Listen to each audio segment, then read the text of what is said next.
I woke up from a 10-hour surgery with a throat like sandpaper and 73 missed calls. My father's voicemail was terrifyingly calm as he said they had sold my $425,000 condo to fund my sister's wedding while I was under anesthesia. But he did not realize that by forging my signature, he had just accidentally handed me the keys to a second property I never even knew I owned. My name is Alina Gray, and the first thing I realized when I woke up was that my body did not feel like it belonged to me anymore. The anesthesia was a heavy, suffocating blanket that refused to be kicked off. It sat on my chest and pressed against my eyelids. My throat felt like I had swallowed a handful of crushed glass. A parting gift from the breathing tube that had been snake-charmed down my windpipe for 10 hours. I tried to shift my weight, but the incision site along my spine screamed in a language only nerves and bone understand. It was a sharp, white-hot reminder that I had just let a surgeon rearrange the architecture of my back. But the physical pain was manageable. It was clinical. It was expected. What I was not prepared for was the vibration on the bedside table. My phone was buzzing. It was not a gentle notification. It was an angry, persistent spasm against the hard plastic of the hospital tray. I reached out. My hand was trembling, looking pale and foreign under the harsh fluorescent lights of the recovery room. My fingers felt thick, clumsy, as if I were wearing heavy winter gloves. I tapped the screen, and the light pierced my eyes, forcing a sharp headache to bloom right behind my temples. 73 missed calls. The number sat there on the screen. Absurd and terrifying. 73. My first thought, through the fog of fentanyl and exhaustion, was that someone had died. That was the only logical explanation for 73 missed calls in the span of a surgery. My heart hammered a frantic rhythm against my ribs. Ignoring the sedatives pumping through my IV, I unlocked the phone. The notifications cascaded down like a waterfall of digital panic. Mom, Dad, Tessa. Mom, Dad, Tessa. And then the texts, dozens of them. They were not messages of concern. They were not asking if I had survived the surgery. They were commands. Call us back immediately. Where's the folder? Pick up. Alina, we need the code. It is for Tessa. Don't be selfish. I stared at the last one from my sister. Tessa. She was 29 years old, yet she still texted like a teenager who had been denied a credit card. Don't be selfish. I was lying in a hospital bed with staples holding my spine together, and I was the one being selfish. I navigated to my voicemail. There was one new message from my father. Mark Gray. It had been left 2 hours ago. While I was likely being stitched up, I pressed play and held the phone to my ear. I did not put it on speaker. I needed to hear the nuances of his voice. I needed to know exactly what I was dealing with. Alina. His voice was calm. It was terrifyingly steady. It was the tone he used when he was announcing that dinner was ready, or that it was going to rain on the weekend. It was the voice of a man who believed he was entirely reasonable. Look, we tried to reach you, but obviously you are out of commission. We had to make an executive decision. We sold the condo. The room went silent. The beeping of the heart monitor seemed to stop. Or maybe my heart had just stopped listening to it. The wedding costs have ballooned, he continued, his voice not wavering for a second. The venue demanded the final installment today, or we were going to lose the date, and Carter's family is expecting a certain level of presentation. We could not wait for you to wake up to sign the papers. We found a cash buyer who was willing to close immediately if we moved fast. We signed for you to speed it up. It is done. We will talk when you are lucid. Love you. Click. I did not scream. I did not throw the phone. I did not burst into tears. Instead, a strange, icy sensation washed over me, displacing the lingering warmth of the anesthesia. It was a clarity so sharp it felt dangerous. My data security training kicked in before my emotions did. In my line of work, when you detect a breach, you do not panic. You document. You trace. You lock down. I played the message again. This time, I reached for the small notepad and flimsy pen the nurse had left on the bedside table. My handwriting was jagged, looking like the scrawl of a child. but I forced my hand to cooperate. I transcribed every single word. "We signed for you." That was the line. That was the confession. I looked at the time. It was 4 in the afternoon. The surgery had started at 6 in the morning. They had done this while I was unconscious. They had calculated the window. They knew I would be under. They knew I could not object. My thumb hovered over my father's contact name. My chest felt tight, but not from the surgery. It was the crushing weight of betrayal. I pressed call. He picked up on the second ring. "Alina," he said. He sounded relieved, but not in the way a father should be relieved that his daughter survived major surgery.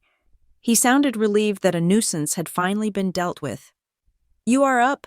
Good. How is the back?" "You sold my apartment," I said. My voice was raspy, barely a whisper, but the words were distinct. "We had to, honey," he said, and I could hear the clinking of glass in the background. They were celebrating. "I left you a message. It was a timing issue. The liquidity was tied up, and the wedding is in 7 weeks. We could not let Tessa lose the venue. You know how hard it is to book the Biltmore." "I own that condo," I said. "My name is on the deed, only my name." "Daikis." "Technically, yes," he said, his tone shifting to that patronizing cadence he used when explaining taxes to me when I was 16. "But we are family. Family assets are fluid when there is a crisis, and this was a crisis." Tessa was hysterical. "You signed my name," I stated. I was not asking a question. "You forged my signature on a legal document." "Forgery is such an ugly word, Alina," he snapped, his patience thinning instantly. "I handled it for you. I acted as your proxy. It happens all the time in business.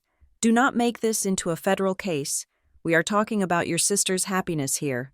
We will pay you back eventually.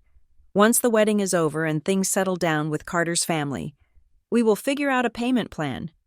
"A payment plan?" I repeated. "You sold a property worth $425,000 for a party." "It is not just a party." The voice on the other end changed. It was my mother, Lorraine. She must have snatched the phone from him. She sounded breathless, frantic, the way she always did when she was trying to spin chaos into victimhood. "Alina, stop it," she hissed. "Do not do this. Do not start with your cold, calculating nonsense right now. We are drowning here. Do you have any idea how much stress I am under? The florist just canceled, and I have to find 3,000 white hydrangeas by tomorrow. And here you are, fresh out of surgery, already trying to make us feel guilty." "I am not trying to make you feel guilty," I said, closing my eyes against the throbbing in my head. "I am telling you that you committed a crime. You cannot just sell someone's home because you need flowers." "It is just a condo," she shouted. "You are hardly ever there anyway with your work. You can stay with us while you recover. It makes more sense anyway. You need care. See? We were thinking of you. This works out for everyone." The gaslighting was so practiced, so seamless, it was almost impressive. She had twisted the theft of my home into an act of maternal benevolence.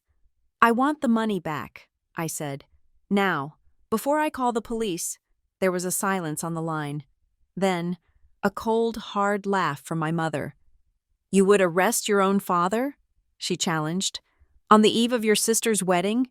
You really are jealous, aren't you? You have always been jealous that Tessa is the one getting the life you cannot have. You are selfish, Alina. Selfish and bitter. We did what we had to do. Deal with it." The line went dead. I stared at the phone. The screen went dark, reflecting my own face back at me. Pale, dark circles under my eyes, hair matted to my forehead. I looked like a ghost, and maybe to them, that is all I was. A ghost they could steal from because I did not really exist in their world of appearances and social ladders. A text message popped up at the top of the screen. It was from Tessa. "Mom says you are making Dad cry. Stop it. Do not ruin my day. I have a fitting in an hour." I did not reply. I carefully placed the phone down on the tray. I needed to see it. I needed to see the blood in the water. I opened my banking application. My fingers were still stiff, but I forced them to move with precision. I logged in. I navigated to my mortgage account. It was closed. The balance was 0. I navigated to my primary checking account. There was a pending transfer, but it was not for $425,000. It was for $12,000. The memo line read, "For your recovery, love, Dad." They had sold my house, paid off the mortgage I had been aggressively paying down for 6 years, taken the equity, which was substantial, and left me with $12,000. I opened my email. I searched for escrow. There it was. A confirmation email from a title company I had never heard of, time-stamped 6 hours ago. Confirmation of closing. I opened the attachment. I zoomed in on the PDF.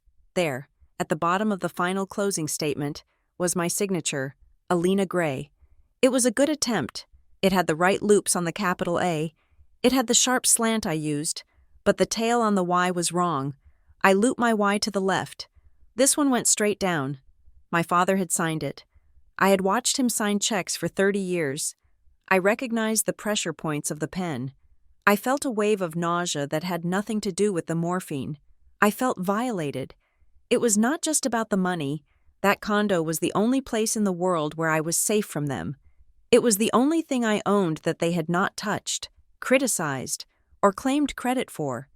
And they had liquidated it in an afternoon because Tessa needed hydrangeas. I closed the email. I did not call the police. Not yet. The police would take a report. They would say it is a civil matter. They would drag their feet. I needed something sharper than a police report. I went to my contacts and scrolled past home and dad. I stopped at a name I had stored years ago. Just in case.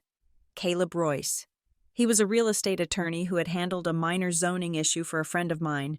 I had met him once at a mixer. He was shark-like, efficient, and expensive. He was not a family friend.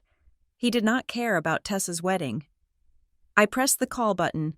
It rang 4 times. "Caleb Royce," a deep voice answered. He sounded busy, the sound of typing in the background.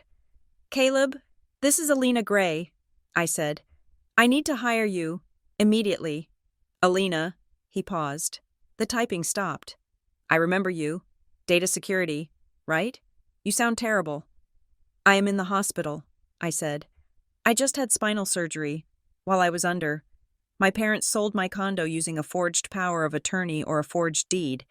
I need to know how they did it, and I need to stop the money from disappearing." "Give me the address," he said. His voice dropped the casual tone instantly. He was in work mode. I gave him the address of my condo in Charlotte. They said they used a cash buyer, a quick close. "Hold on," he said. "I am logging into the Register of Deeds portal. Give me 2 minutes." The silence on the line was heavy. I could hear him clicking his mouse. I stared at the ceiling tiles, counting the little dots. 1, 2, 3, 4. My life was falling apart, and I was counting dots. "Okay, I see it," Caleb said, his voice slow. "It was recorded today at 1:15 in the afternoon. Quitclaim deed transferred to a LLC based in Delaware, then a sale. This is messy. Alina, the notary stamp is from a guy I have seen on flagged lists before. We can contest this." "Absolutely. It is fraud. Straight up." "Good," I said, closing my eyes. "Start the paperwork. I want to freeze everything." "Alina," Caleb said. His voice had changed. It was not the sharp, confident tone of a lawyer finding a smoking gun. It was hesitant, confused. "What?" I asked. My eyes snapped open. "What is it? Is the money gone?" "I am running a search on your name index, just to see if they touched anything else," Caleb said slowly. "Just standard procedure when we suspect identity theft." "And?" "Alina," he said, and I could hear him leaning back in his chair. "How many properties do you own?" "1," I said. "Just the condo they just sold." "No," Caleb said. "That is not what the county records say." A cold chill ran down my spine, sharper than the surgical pain. "What are you talking about?" "According to the Mecklenburg County Property Database," Caleb said, and his words seemed to hang in the air like smoke. You are the sole owner of another residential property, a single-family home in Huntersville. It was transferred into your name 2 years ago. I gripped the phone so hard my knuckles turned white. Huntersville. My parents lived in Huntersville. Read me the address. Caleb, I whispered. He read it. It was the house I grew up in. The house my parents lived in. The house they claimed was their retirement nest egg. That is my parents' house, I said, my voice trembling. They own it. Not according to this deed, Caleb said. According to this, they quit-claimed it to you 24 months ago. You own it. Alina, free and clear. I lay back against the pillows, the room spinning slightly. They had sold my condo, but secretly, for 2 years. I had owned their house, and I had no idea. Caleb, I said, a new kind of coldness settling into my chest. It was not the numbness of shock anymore. It was the coldness of a weapon being loaded. Do not freeze the assets yet. I need you to bring everything to me. I need to see every single piece of paper. Alina, what are you going to do? My parents think they just sold my home to pay for a wedding, I said, staring at the ceiling where the dots seemed to form a pattern now. I am going to find out why they gave me theirs. 7 weeks before I woke up to a bank account that had been gutted like a fish, I was sitting in a sterile office in downtown Charlotte, staring at a digital rendering of my own skeleton. Doctor. Evans pointed a pen at the glowing screen. He was talking about compression, nerve damage, and the kind of structural failure usually reserved for crumbling bridges. Not 33-year-old women, but all I heard was the word schedule. After 4 years of managing the pain with ice packs, fierce denial, and enough ibuprofen to burn a hole in my stomach lining, he was finally telling me it was time to fix it. We set the date for 7 weeks out. It was the first available slot that gave me enough time to front-load my work at Northbridge Health Tech. I remember walking out of that medical center into the humid North Carolina air and feeling a strange, light-headed cocktail of terror and euphoria. I was going to be cut open, yes, but I was also going to be free. I worked as a senior data security analyst. It is a job that requires a certain kind of personality, paranoid, meticulous, and capable of staring at a problem until it blinks. I did not have a safety net. I was my own safety net. I spent that afternoon filling out my own FMLA paperwork, calling my insurance provider to confirm my out-of-pocket maximums, and setting up a savings bucket for the 6 weeks of unpaid rehabilitation time I would need. I calculated the cost of a meal delivery service because I knew I would not be able to stand at a stove. I arranged for a cleaner to come in twice before the surgery so I would not come home to dust. I did it all with the efficiency of a woman who learned a long time ago that if she did not tie her own shoes, she would trip and no one would catch her. That evening, I drove to my parents' house to tell them the news. They lived in Huntersville, about 20 minutes north of my condo. It was a nice house, a 2-story brick colonial with a manicured lawn that my father obsessed over. As I pulled into the driveway, I saw the delivery van. A florist was hauling massive sample arrangements up the front walk. I found my mother, Lorraine, in the living room. She was surrounded by swatches of fabric, 3 different wedding binders, and a terrified-looking florist who was trying to explain the seasonality of peonies. "Mom," I said, leaning against the door frame because sitting on their plush low sofa was impossible for my back. "I have news." She did not look up. She was holding a piece of silk against a piece of satin, frowning. "Does this cream clash with the ivory? I feel like the ivory makes the cream look dirty. What do you think?" "Alina, you have a good eye for details." "I am having surgery," I said. That made her pause. She lowered the fabric and looked at me, blinking. "Surgery? For what?" "My back," I said. "Doctor, Evan said it is time. If I wait any longer, the nerve damage could be permanent. It is scheduled for 7 weeks from now." 7 weeks? She did the mental math instantly. I saw the calculation happen behind her eyes, and it had nothing to do with my recovery time. Alina, that is right in the middle of the final prep for the wedding. That is 2 weeks before the rehearsal dinner. I know, I said. But I will be out of the hospital in 3 days. I will be mobile enough to attend the wedding. I just will not be able to wear heels or help with the heavy lifting. Well, she sighed, turning back to the florist, as if I had just told her I had a minor toothache. I suppose that is good, getting it over with. Just try not to make it a thing, okay? Tessa is already so stressed about the guest list. She does not need to worry about you being in a wheelchair in the photos. I will not be in a wheelchair, Mom, I said, my patience fraying slightly. I will be using a cane, maybe. A cane, she repeated, wrinkling her nose. We can probably Photoshop that out. My father, Mark, walked in then. He was holding a scotch, looking flushed. He had been on the phone with the caterer. He gave me a distracted nod when I told him the dates. Bad timing, kid, he said, taking a sip of his drink. Really bad timing. You know Carter's parents are flying in that week for the final walkthrough. We need all hands on deck. We cannot be running back and forth to the hospital. I do not expect you to run back and forth, I said. I have hired a post-op nurse for the first 2 nights. I have it covered. Good, he said, and he sounded genuinely relieved that he would not have to perform the role of a concerned parent. Because honestly, Alina, this wedding is eating us alive, the Halsteads. They are nice people, but they have expectations. Carter's father made a comment the other day about the wine selection, and I thought your mother was going to have a stroke. Carter Halstead, the golden boy. His family owned a regional financial firm that had its name on half the Little League jerseys in the county. Marrying a Halstead was the crowning achievement of my sister's life, and by extension, my parents' lives. They were not just planning a wedding, they were curating a merger. Tessa came downstairs 10 minutes later. She was 29, with the kind of glossy, maintained beauty that takes 3 hours and $400 a month to sustain. She was holding her phone, filming a story for her Instagram. She had about 15,000 followers, mostly people who liked her lifestyle content, which largely consisted of her drinking lattes and complaining about how hard it was to find good help.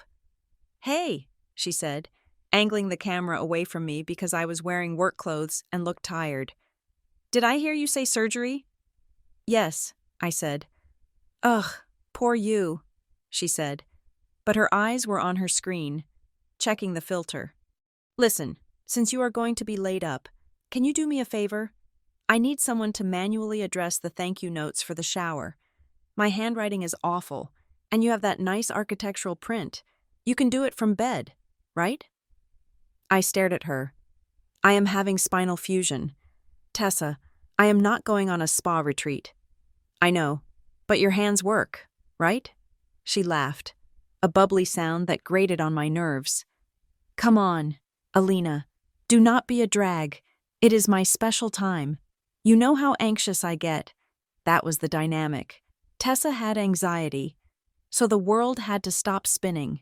I had a crumbling spine, so I was given a task list. I stayed for dinner, mostly because I needed to gauge something. I had a feeling, a low hum of intuition that had saved me from bad data breaches before. I sensed they were overextended, over pot roast. The conversation turned to money. It always did lately. The venue added a surcharge for the security detail, my father said, pushing his peas around his plate. Another $4,000. And Lorraine, did we really need the upgraded linens? That is another $2,000. We cannot have polyester napkins. Mark, my mother snapped. Carter's mother will know. She will touch the fabric, and she will know. My father sighed and looked at me. It was a look I knew well. It was the look of a man searching for a resource to exploit. Alina, he started, his voice dropping to that reasonable, businesslike timbre. I know things are tight with your medical stuff coming up, but is there any wiggle room in your budget? We are coming up short on the deposit for the band. It is $5,000. Just a loan. Short term. I put my fork down. The metal clinked loudly against the china. Dad, I paid for the engagement party, I reminded him. That was $8,000. You said that was my contribution. I know. I know. He waved a hand dismissively. And we appreciate it, but this is the big push. Once the wedding is over, we will be flush again. I have a bonus coming in next quarter. I just need a bridge. I cannot, I said firmly. I have to pay my deductible, which is $3,000. I have to pay the anesthesiologist, the facility fees, the rehab, and I'm going to be on 60% salary for 6 weeks while I am on disability leave. I need my cash reserves. My mother looked at me across the table.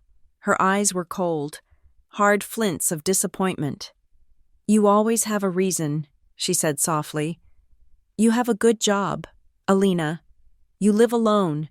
You have that condo that has doubled in value since you bought it. You sit on that pile of equity like a dragon, and you watch us struggle to give your sister one nice day. One nice day? I laughed. A sharp, bitter sound. Mom, this wedding costs more than my college education. That is different, she said. You are smart. You figure things out. You always survive. Alina, you are like a weed. You just grow wherever you are planted. Tessa is not like that. She needs the soil to be perfect. If we do not help her, she wilts. Why can you not understand that? You always survive. It was meant to be a compliment. Perhaps, in some twisted universe, but in that dining room, under the warm glow of the chandelier, it felt like an indictment. My resilience was the excuse for their neglect, because I could handle the pain. They decided I deserved it. I cannot give you the money, I repeated. I am sorry. The rest of the dinner was conducted in icy silence. When I left, no one walked me to the door. I drove home in the dark, the pain in my back throbbing in time with my heartbeat. A few days later, amidst the chaos of pre-op appointments and finalizing projects at work, I received the letter. I had dragged myself home after a 12-hour day. I was exhausted. My leg was numb from the pinched nerve, and I just wanted to lie down on the floor and stare at the ceiling. I grabbed the stack of mail from my box and tossed it onto the kitchen counter. Most of it was junk, credit card offers, a flyer for a pizza place, but one envelope stood out. It was from the Mecklenburg County tax collector. It looked official, white, rectangular, with the little plastic window, but the address in the window caught my eye. It had my name, Alina Gray, but the street address below it was wrong. It wasn't my condo. It was a house number I recognized, but in my fog of pain, my brain refused to make the connection. I frowned, picking it up. 1402 Oakwood Lane. That was my parents' address. Why was the tax collector sending a letter to me? At my condo? Referencing my parents' address? I started to slide my finger under the flap to open it, but just then, a spasm of pain seized my lower back, so intense that I gasped and dropped the envelope. I doubled over, clutching the counter, my vision swimming with white spots. I forgot about the letter. I left it there on the counter, buried under a takeout menu and a magazine. I took my pain medication and crawled into bed, telling myself I would deal with the administrative error later. I assumed it was just a glitch in the system, maybe because I had lived there years ago. The county had crossed some wires. I did not know, as I closed my eyes and let the drugs pull me under, that the envelope on my counter was not a glitch. It was a receipt.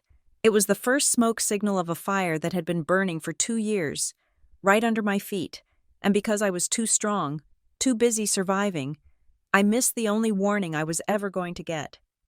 To understand why the sale of my home felt like a physical amputation, you have to understand that my condo in Charlotte was not just real estate. It was not just an investment vehicle or a place to store my clothes. It was the only square footage on this planet where I was not defined by what I could do for someone else. It was located in the 4th Ward, tucked away on a street lined with old oak trees that made the city feel like a neighborhood. It was small, only 750 square feet. It had 1 bedroom, a kitchen that you could cross in 2 strides, and a balcony that was barely wide enough for a bistro table and a single chair. But that balcony was my sanctuary. It faced west, and every evening, I would sit there with a cup of coffee or a glass of wine and watch the North Carolina sky turn purple and gold. I would listen to the distant hum of the city, the sound of the light rail, and the rustle of the leaves, and I would breathe. That breath was expensive. It cost me $425,000. I bought it 3 years ago. I did not have a trust fund. I did not have a wedding fund that my parents repurposed for a down payment, which is how Tessa bought her brand new SUV. I did not have a cosigner. When I sat at the closing table, the attorney looked at the empty chair next to me and asked if my husband or father would be joining us. I remember the satisfaction of looking him in the eye and saying, "No, it is just me. The money is mine. The credit is mine. The name on the deed is mine." I had worked double shifts for 4 years to save that 20% down payment. I skipped vacations. I drove a 10-year-old sedan that rattled when it hit 60 miles an hour. I brought my lunch to work every single day. Every dollar in the walls of that condo was a testament to my discipline. It was proof that I existed as an autonomous entity in my family. Roles were assigned at birth, and they were written in permanent ink. I was the sturdy one, the reliable one, the one who did not need watering. My father once told me, during one of his rare moments of candor after a few too many scotches, that I was not the kind of girl who sparkled. "Tessa," he had said, gesturing vaguely at a photo of my sister winning a pageant runner-up trophy. "Tessa shines. She needs the light. Alina, you are smart. You are tough. You do not need the spotlight because you can build your own generator." He meant it as a compliment. I think he meant to say I was capable, but what I heard was permission to neglect me, because I could handle the heavy lifting. They assumed I enjoyed the weight, because I did not cry over broken nails or bad dates. They assumed I did not have feelings to hurt.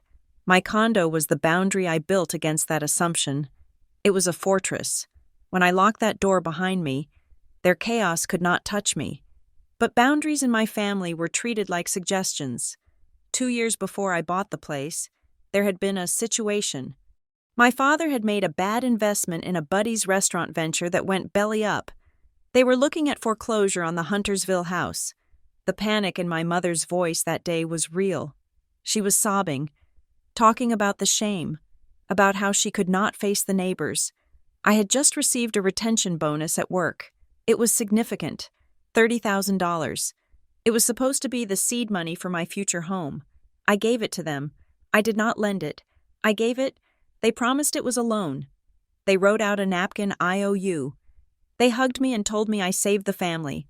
They said they would pay me back in 6 months when my father's commission check cleared. 6 months passed, then a year, then 2. When I finally brought it up, gently, over a Sunday dinner, the atmosphere in the room shifted instantly. My mother looked wounded. My father looked annoyed. "Alina," he had said, cutting into his steak with aggressive force, "we are family. We do not keep score. We paid for your braces. We paid for your piano lessons. Do we send you an invoice?" The gaslighting was breathtaking. My braces cost $4,000 2 decades ago. My loan was $30,000 of liquid cash that saved their primary residence. But in that moment, I realized the truth. The money was never coming back.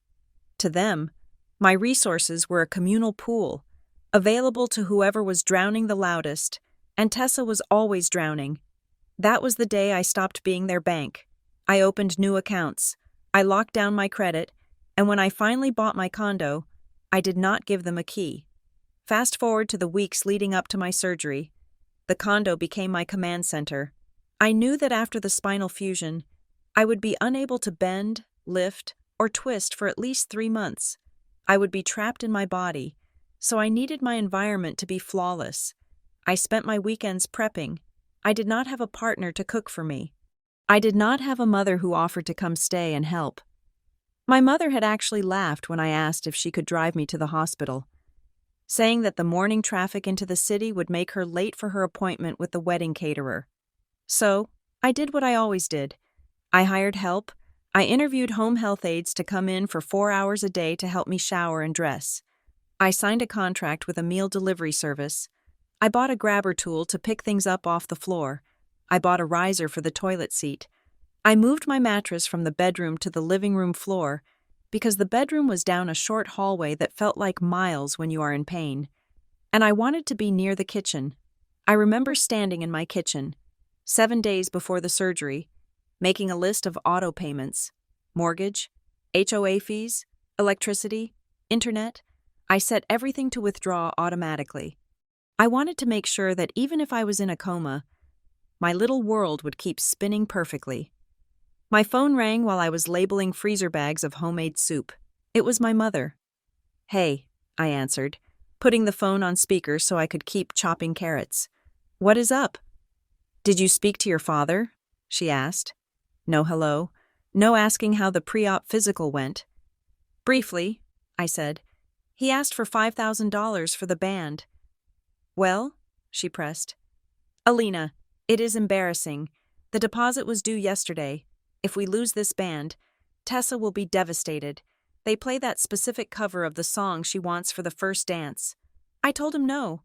"Mom," I said, my knife hitting the cutting board with a steady chop, chop, chop. "I have bills. I have a $30,000 surgery next week. My deductible alone is significant. You have insurance," she dismissed. "And you have savings. We know you do. You always have a cushion. Why do you have to be so rigid? It is like you enjoy seeing us struggle." "I am not enjoying anything," I said, feeling that familiar tightness in my chest. "I am preparing to have titanium rods screwed into my spine. I am scared. Mom, I am actually really scared." There was a pause on the line. For a second, just a split second, I thought she might hear me. I thought the mother who used to put Band-Aids on my scraped knees might surface. "Well," she said, her voice brisk again, "you have the best doctors. You will be fine. You are strong. Look, if you change your mind about the band, just Venmo Tessa directly. It would be a nice gesture, a wedding gift." "I already gave a gift," I said. "I paid for the engagement party. That was months ago," she said. "People forget." She hung up. I stood there in my small, perfect kitchen, the silence ringing in my ears. I looked at the bag of carrots. I looked at the little balcony where the sun was setting. This place was all I had. It was the only thing that loved me back. It kept me warm. It kept me dry. It did not ask me for $5,000. I went back to chopping. I had to finish. No one else was going to feed me. 2 days before the surgery, something strange happened. I was coming back from the pharmacy with my bag of prescriptions. Painkillers, muscle relaxers, antibiotics. I walked up to the cluster of mailboxes in the lobby of my building. My box was unlocked. I frowned. I always locked it. I pulled the small metal door open. It was empty. That was odd. I usually got mail every day, even if it was just junk. I checked the lock. It did not look broken, but it felt loose, like someone had jimmied it, or used a master key that did not quite fit. I went upstairs and called the post office. They said there were no hold orders on my mail. They said it was probably just a slow day. But the next day, it happened again. The box was slightly ajar, empty. Paranoia is a job requirement in data security. We do not believe in coincidences. We believe in patterns. 2 days of open mailboxes was a pattern.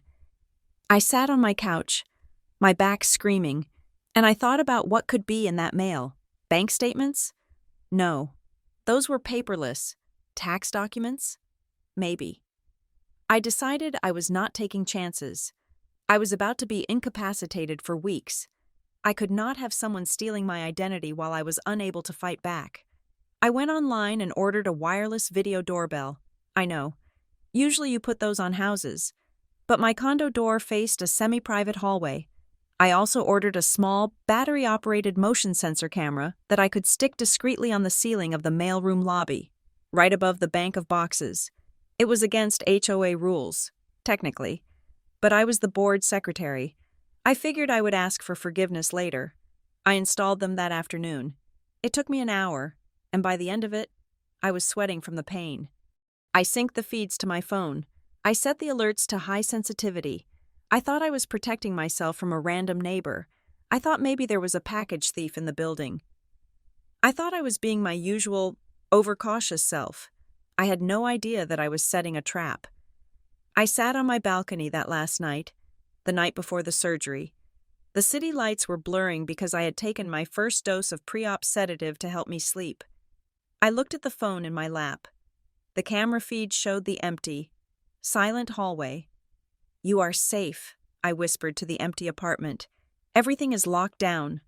I went to sleep believing that the walls I had built were high enough. I did not know that the enemy was not trying to break in. They were already waiting for me to leave. The last thing I saw before the world went black was the harsh halo of the surgical lamps. I remember the anesthesiologist telling me to count backward from 10. I got to 7.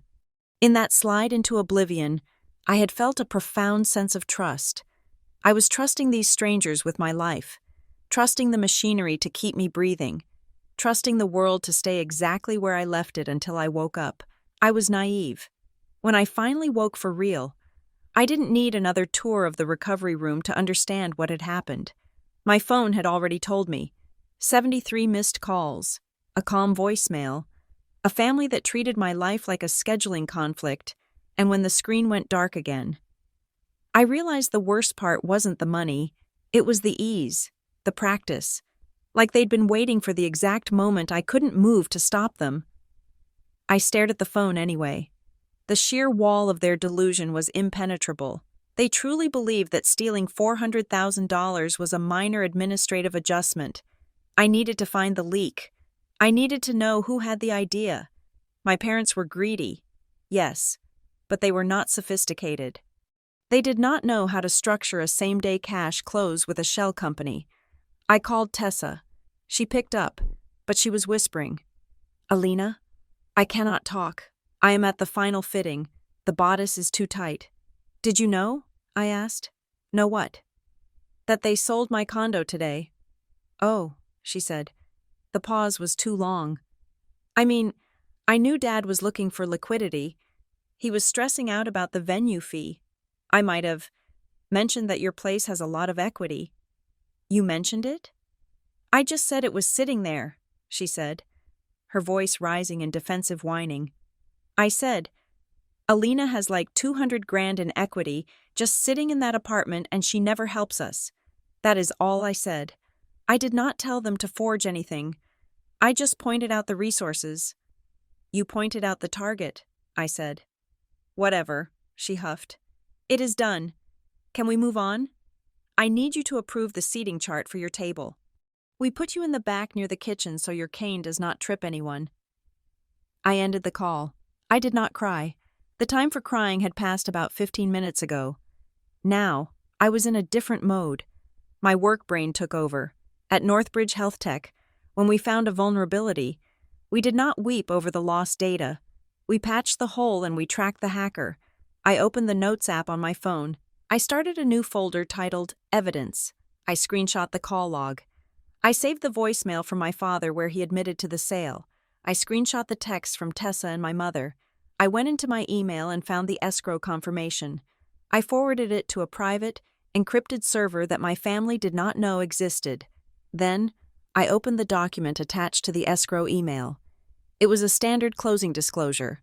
I scrolled to the bottom. There was a signature line for seller, Alina Gray, and there, in black ink, was a signature that looked nothing like mine. It was shaky. It was hesitant, but below it, there was a stamp, power of attorney. They had not just forged the deed. They had forged a power of attorney document, granting my father the legal right to act as me. That was a separate felony. That was premeditated. I called Caleb Royce. He had asked for time to review the filings.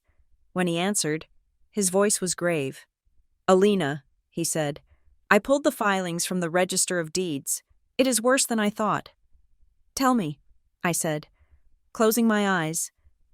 "They used a general durable power of attorney," Caleb explained, the sound of paper shuffling in the background. "It is dated 2 weeks ago. The notary is a man named Stephen Miller. Does that name ring a bell?" "No," I said. "Well, Mr. Miller has had his commission suspended twice for improper notarization. Caleb said dryly. It looks like he notarized your signature without you being present. That makes the document void ab initio, void from the beginning, legally. The sale is invalid. So I can get the house back? I asked, feeling a spark of hope. It is not that simple, Caleb warned. The buyer, this LLC, if they bought it in good faith, meaning they had no reason to know the power of attorney was fake, they are considered a bona fide purchaser. The law tends to protect them to keep the real estate market stable. If we sue to reverse the sale, it could take years. The judge might not give you the house back. He might just order your father to pay you the monetary value. He does not have the monetary value, I said. He spent it on flowers and a band. That is what I feared, Caleb said. We can file a lis pendens, a notice of pending litigation, that effectively freezes the property so the new buyer cannot resell it or take out loans against it. It throws a wrench in the gears. But Alina, the money from the sale. The wire went to an account controlled by the closing attorney, and then likely distributed to your father's instructions. If that money is gone, it is gone. Recovering it will be a blood from a stone scenario. I do not care about the money right now, I said. Though I did. I care that they erased me. They signed my name like I was just a line on a piece of paper. We will get them, Caleb said. I am drafting a complaint for fraud, forgery, and conversion. I am also preparing a report for the Secretary of State regarding the notary, but before I file anything... He trailed off. What? I asked. What is it? I told you I was running a comprehensive search, Caleb said. I wanted to see if this power of attorney had been used anywhere else. Credit cards, car loans, other assets, and... I did not find it used on credit cards, he said. But I found something else in the property records. It is about that house in Huntersville, your parents' house. The one you said is in my name? Yes, Caleb said. But I dug deeper into the history. I wanted to see why they transferred it to you 2 years ago. Usually, people do that to hide assets from creditors. So I ran a search on your father's name in the civil court records. Did he get sued? I asked. He did, Caleb said. But that is not the interesting part. Alina, did you know that the transfer of the Huntersville house to your name happened 3 days before a lien was supposed to be placed on the property? No, I said. They dumped the house on you to dodge a debt, Caleb said. But here's the kicker. I pulled the mortgage documents associated with that house. The mortgage is still in your father's name, but the deed is in yours. That triggers a due-on-sale clause with the bank. If the bank finds out the title transferred, they can call the entire loan due immediately. Okay, I said, trying to follow the legal gymnastics. So they are playing with fire. They are playing with your fire, Caleb corrected. But look, I found a second document recorded just yesterday, at the exact same time they sold your condo. What document? A deed of trust, Caleb said. His voice dropped an octave. Alina, they did not just sell your condo. They used the Huntersville house, the one legally owned by you, as collateral for a hard money loan. $200,000, high interest, short term. I lay there, the hospital sheets feeling rough against my skin. Wait, they took out a loan against the house they live in? The house that is in my name? Yes, Caleb said. And because the house is in your name, they needed your signature for that too. So they used the same forged power of attorney to sign for the loan. They leveraged your asset to borrow more money. Why? I asked. Why would they need the cash from the condo and a loan? I do not know, Caleb said. But here's the part that stops me cold. The lender for the Huntersville house. It is not a bank. It is a private individual. A guy named C. Halstead.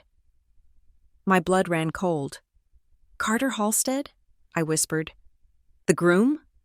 It lists a corporate address, Caleb said.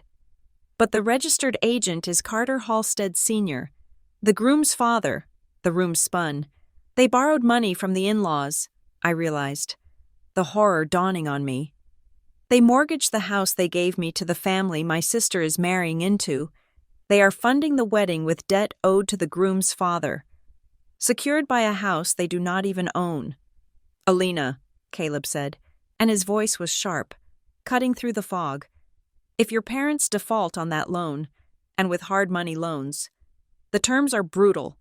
The Halsteads foreclose. They take the house, your house. They sold my past, I said, staring at the ceiling where the water stain looked like a map of a sinking island. And now they have gambled my future. What do you want to do? Caleb asked. I thought about the 73 missed calls. I thought about the white hydrangeas. I thought about the cash buyer and the, you hardly use it.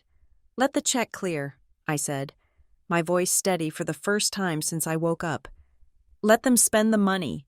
Let them think they got away with it. And Caleb? Yes? Get me everything on the Halstead loan. I want to know exactly who owns who when I walk into that reception.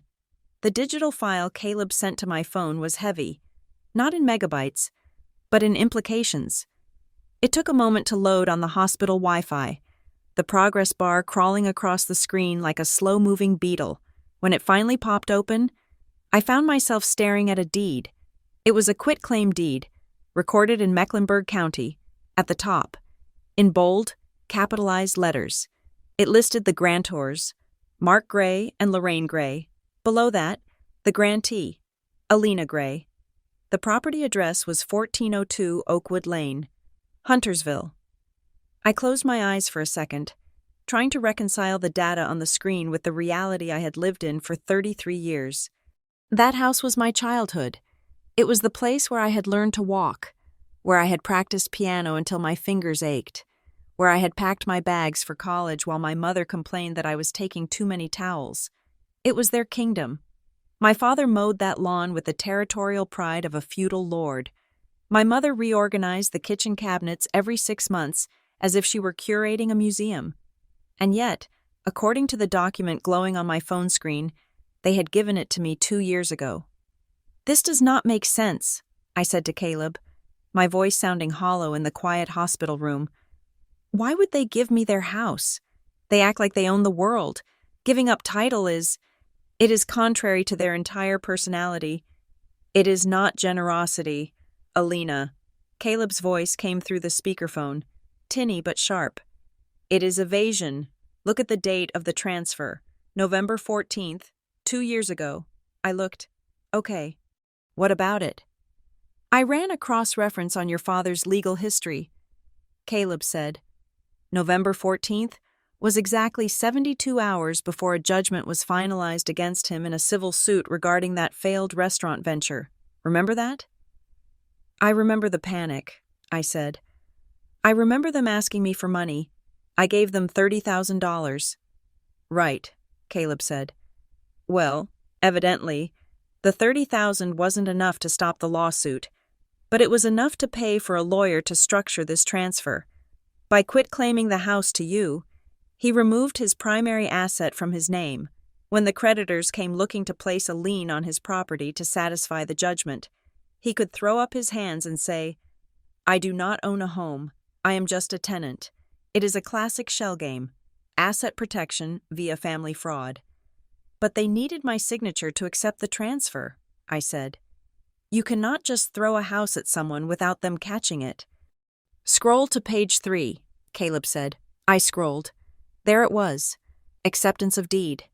And there was my signature, Alina Gray. It was the same forgery style as the condo sale, the same hesitant loops, the same lack of flow, but this one was dated 2 years ago. They have been doing this for 24 months, I whispered. The realization made my skin crawl. It was one thing to be robbed in a moment of desperation. It was another thing entirely to realize that for 2 years. I had been walking around living my life, unaware that I was the unwitting accomplice in a massive financial lie. I have been the owner of their house for 2 years. I am liable for the taxes. I am liable for the insurance. If someone slipped on the sidewalk, they would sue me. Exactly, Caleb said. And that explains the mail. The memory hit me like a physical blow. The tax letter, 7 weeks ago. The envelope from the county tax collector with my name and the Huntersville address. I had ignored it because of the pain. I had assumed it was a clerical error. I got a letter, I said, my voice rising. Before the surgery. From the tax collector. I thought it was a mistake. It was likely a delinquency notice, Caleb said. If the house is in your name, the tax bills are generated in your name. Your parents probably intercept them. They have the key to your mailbox, don't they? No, I said. I never gave them a key. Then I remembered the open mailbox. The 2 days before my surgery, when I found the little metal door ajar. The camera I had installed. They have a master key, I realized. Or they picked it. My mother. She used to brag about how she could break into her own house when she locked herself out with a credit card. They drove down to my condo, broke into my mailbox, and stole the tax bills so I would not find out I owned their home. It is identity fraud. Alina, Caleb said. Textbook. But here is where it gets darker. Darker than stealing my identity for 2 years? I ran a check systems report on your social security number, Caleb said. I wanted to see if there were any other bank accounts we missed. I found one, a checking account at a regional bank, opened 18 months ago. I bank with a national chain, I said. I do not have a regional account. The account is in the name of Alina Gray, Caleb said. But the contact email associated with the account isn't yours. It is listed as Mark Gray Biz. I felt a wave of nausea. That was my father's old consulting email.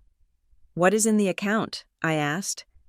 It is an operational account, Caleb said. It looks like they have been funneling money through it.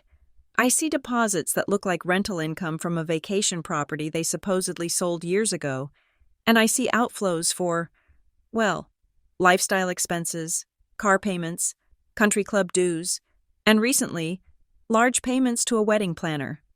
I lay back against the pillow, staring at the acoustic tiles of the hospital ceiling. The picture was complete, and it was grotesque. They had not just sold my condo to pay for a wedding. They had built an entire parallel financial existence using my credit score and my clean record. I was not a person to them.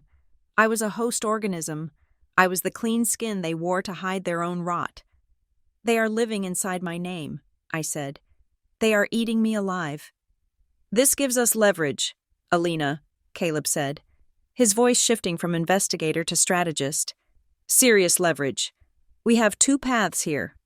Tell me, I said. Path 1 is the scorched earth criminal path, Caleb said. We walk into the police station today. We file a report for identity theft, forgery, wire fraud, and grand larceny. The police will arrest them, probably at the rehearsal dinner or the wedding itself if the warrant moves fast enough. Your assets get frozen as evidence. The Huntersville house gets tied up in probate or civil forfeiture. It is effective, but it is messy. You will spend the next 2 years giving depositions, and you will never see a dime of restitution because once the legal fees hit, they will be bankrupt. And path 2? Path 2 is the civil squeeze, Caleb said. We use this information. We do not arrest them yet. We let the wedding happen. We let them think they are safe. And then, we drop the hammer. We file a civil suit for quiet title, fraud, and conversion.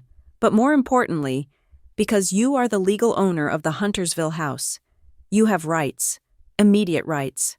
What kind of rights? You are the landlord, Alina, Caleb said. They are tenants at will. You can evict them. You can sell the house. You can change the locks. You can do whatever you want with your property. I thought about it. I thought about the 73 missed calls. I thought about Tessa's text message telling me not to ruin her day. I thought about my mother stealing mail from my box while I was prepping for surgery. If I called the police now, they would play the victim. They would cry to the relatives that I was hysterical, that I was cruel, that I was ruining Tessa's happiness over a misunderstanding. The family narrative would remain that I was the villain, but if I waited until they had spent every last dime, until they had toasted their own success, until they were standing on the precipice of their perfect social triumph, then I could push. I do not want to call the police yet, I said. Are you sure? Caleb asked. They are hemorrhaging your money, Alina. Let them, I said. They are spending money they think they stole from the condo sale. But they do not know that I know about the house. They do not know that I hold the deed to the roof over their heads. So, we wait? We wait for the wedding, I said. Alina, that is 4 days away, Caleb warned. Are you going to just sit there and let them lie to you? No, I said. I am going to let them invite me. Invite you? They want me at the wedding to keep up appearances, I said, my mind racing, formulating the script. They need the supportive sister. They need the happy family portrait. If I do not show up, people ask questions. So, I will show up, and when they hand me the microphone to give the sister of the bride speech, I am going to give them a toast they will never forget. You are going to serve them with the lawsuit during the speech? Caleb sounded shocked, perhaps even a little impressed. No, I said. That is too theatrical. I am going to serve them with the truth. I want the Halsteads to know who they are getting into business with. I want Carter's father to know that the collateral for his loan is actually mine. I want every single person in that room to know that the champagne they are drinking was bought with my stolen house. It is risky, Caleb said. If you go off script, they might try to stop you. They cannot stop me, I said, because I will have the one thing they respect more than anything else. What is that? The paperwork, I said. Caleb, I need you to print everything. The condo sale, the forged power of attorney, the Huntersville deed, the bank statements from the shadow account. I want certified copies. I want them in a binder, and I want you to be there. At the wedding? Yes, I said. As my guest, and as my legal counsel. Stand in the back. If they try to claim I am lying, if they try to say I am on drugs or having a mental breakdown, I want you to walk up and hand the binder to Carter Halstead's father. There was a long silence on the line. I could hear Caleb breathing. You are scary when you are angry, Alina, he said finally. I am not angry anymore. Caleb, I said, looking at the small, dark screen of the baby monitor I had set up in my condo, the one that had captured my mother's crime. I am just an owner inspecting her property. I hung up the phone. The nurse came in a moment later to check my vitals. She looked at my face and frowned. Your heart rate is up, she noted. Are you in pain? No, I lied. The pain in my back was a dull roar, but it was nothing compared to the clarity in my mind. Try to rest, she said, adjusting my blanket.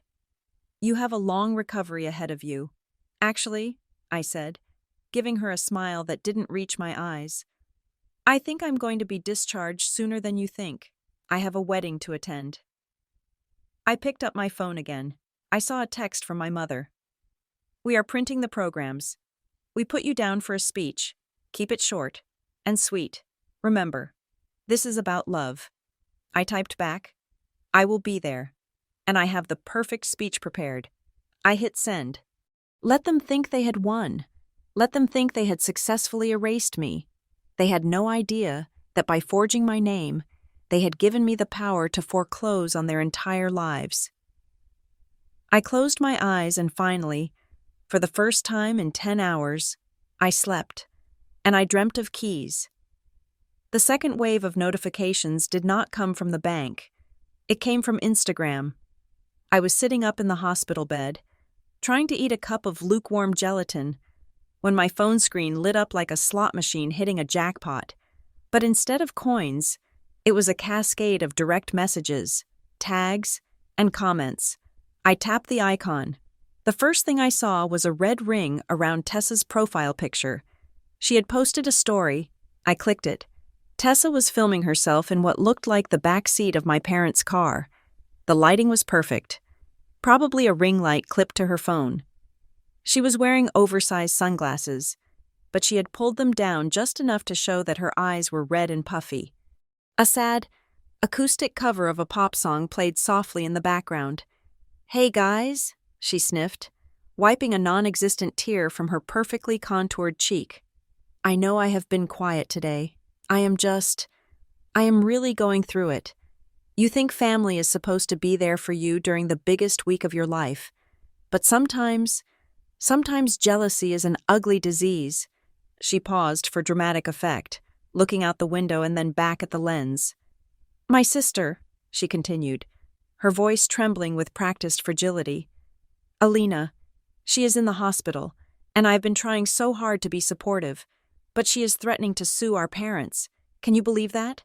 On my wedding week, she is trying to freeze our accounts because she is mad about some financial stuff that Dad was handling for her. It is just so hurtful. I feel like she wants to destroy my happiness because she is miserable. Please pray for us. We just want peace.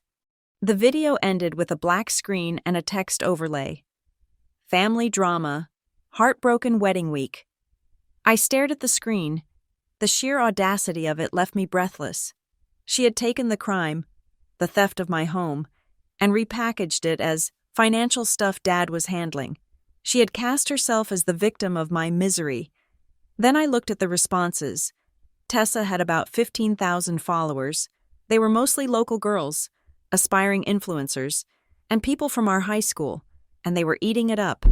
OMG, that is toxic. Cut her off. Jealousy is a curse. Babe, stay strong. Imagine suing your parents. Who does that? Don't let her ruin your shine. Tessa. Then came the texts from the family. My Aunt Linda, my mother's younger sister who lived in Florida and only called when she needed tech support, sent a paragraph-long message. Alina, I saw Tessa's post. I am appalled. Your mother is hysterical. How could you do this? I know you are in pain from the surgery, but that is no excuse to attack your family. Mark has done everything for you. Withdraw whatever legal threats you made. Apologize. Do not be the person who ruins a wedding. Then my cousin Brad. Dude, really? You are suing them? Just let them pay you back later. Carter's family is going to hear about this. Don't be a psycho. Uncle Jerry. Family is family. Alina. Money is just paper. Blood is forever. Call your dad. I read them all. I did not reply to a single one. In the past, this would have crushed me. I would have been frantic, trying to explain my side, typing out long paragraphs about how I was the one who had been wronged. I would have begged them to understand. But the Alina who would have begged was gone. She had been excised somewhere between the anesthesia and the realization that I owned a house in Huntersville. I was not a sister anymore. I was a plaintiff. And they were not family. They were defendants. I took a screenshot of Tessa's story. I recorded the screen to capture the video. I took screenshots of Aunt Linda's text, Brad's text, Uncle Jerry's text. I captured the timestamps. I captured the accusations. If they wanted to paint me as the villain, fine. I would be the villain who kept receipts. I switched apps. I needed to see how deep the rot went. Caleb had mentioned the bank account, but I had a sinking feeling that if they were bold enough to forge a deed, they were bold enough to open lines of credit. I logged into a credit monitoring service. My fingers flew across the screen. I bypassed the summary and went straight to inquiries. There was a hard inquiry from 3 days ago. Lux Interiors Design. That was a high-end furniture store in downtown Charlotte.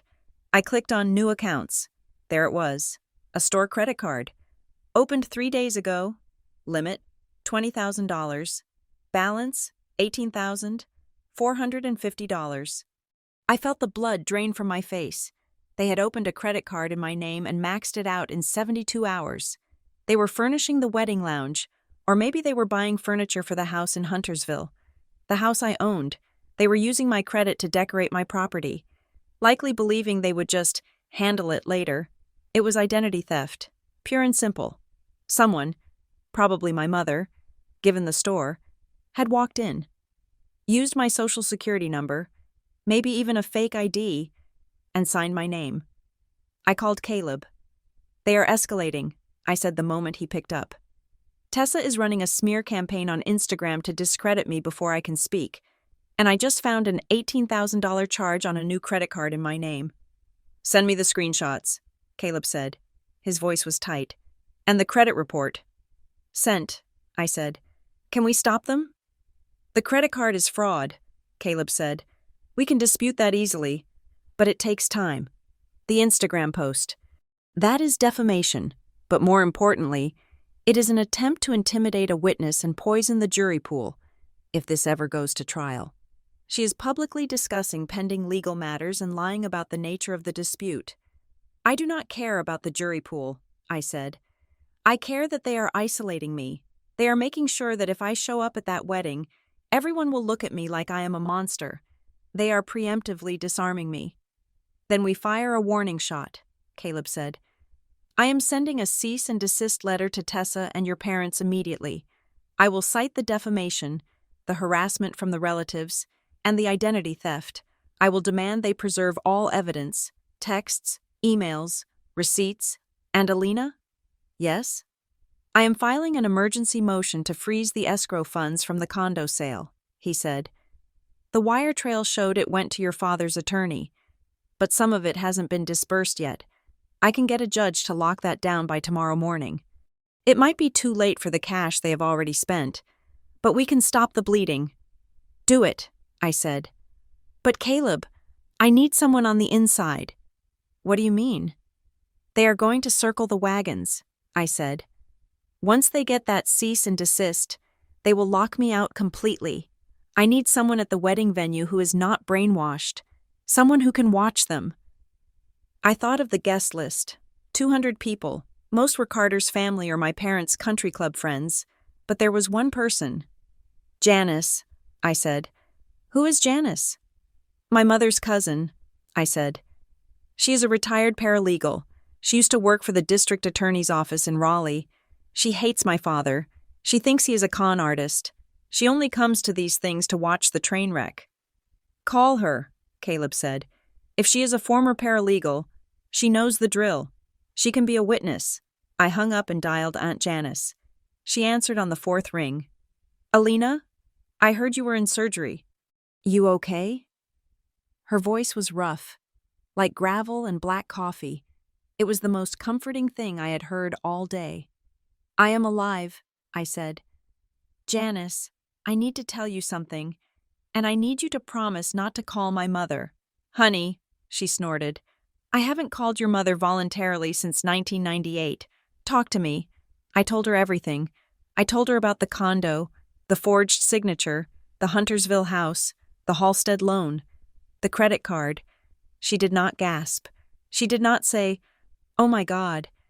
She just hummed low in her throat. A sound of validation. I knew it, she said. I knew Mark was cooking the books.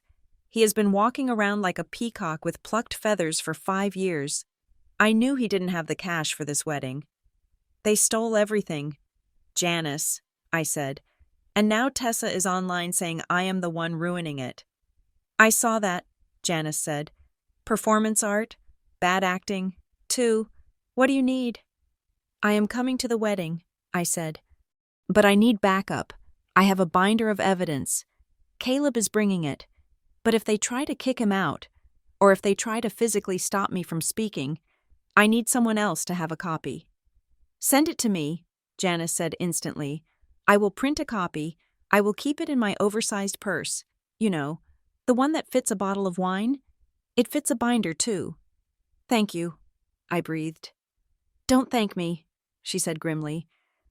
I have been waiting 20 years to see Mark Gray get checked. I will be your witness, Alina, and I will make sure nobody messes with you. You just focus on getting your ass out of that hospital bed. I felt a weight lift off my chest. I was not alone. I had Caleb. I had Janice. But I still needed one more thing. I needed to know exactly how they had done it. The question of the mail was nagging me. Caleb said they must have a key, or they picked the lock, but something about that didn't sit right. My condo building had cameras in the lobby, but the mailroom was tucked away. Then I remembered the camera I had installed, the little motion sensor unit I had stuck to the ceiling of the mailroom 2 days before my surgery. I had been so overwhelmed with the pain and the hospital prep that I hadn't checked the footage from the day before the operation. I opened the app on my phone. The camera had a 7-day cloud storage loop. I was on day 4 post-op. The footage was still there. I scrolled back. The timeline was a series of blue bars indicating motion. I went to the day before my surgery. It was a Tuesday. I knew my parents had come into the city that day for a tasting at the bakery. I scrolled to 2 in the afternoon. The video feed loaded. It was a fisheye view from above, looking down at the bank of brass mailboxes. At 2:14 in the afternoon, the lobby door opened. My mother walked in. She was wearing a large sun hat and sunglasses, which was ridiculous because the mailroom was indoors. She looked around nervously. She didn't go to the call box to buzz me. She walked straight to the mailboxes. She reached into her purse. She pulled out a small, silver tool. It wasn't a key. It was a tension wrench and a pick. I watched, stunned, as my mother, the woman who scolded me for having a messy room, the woman who cared more about napkin fabrics than her daughter's health, expertly inserted the tools into the lock of my mailbox. It took her less than 10 seconds. Click, the little door swung open. She reached in and grabbed a stack of envelopes. She rifled through them quickly. She pulled one out, a white, official-looking envelope. The rest she shoved back in. She closed the box. She looked up, right at the ceiling, scanning for cameras. For a split second, her face was framed perfectly in the lens. Her expression was not guilty. It was annoyed. It was the face of a woman running an errand she felt was beneath her. She turned and walked out. I froze the video.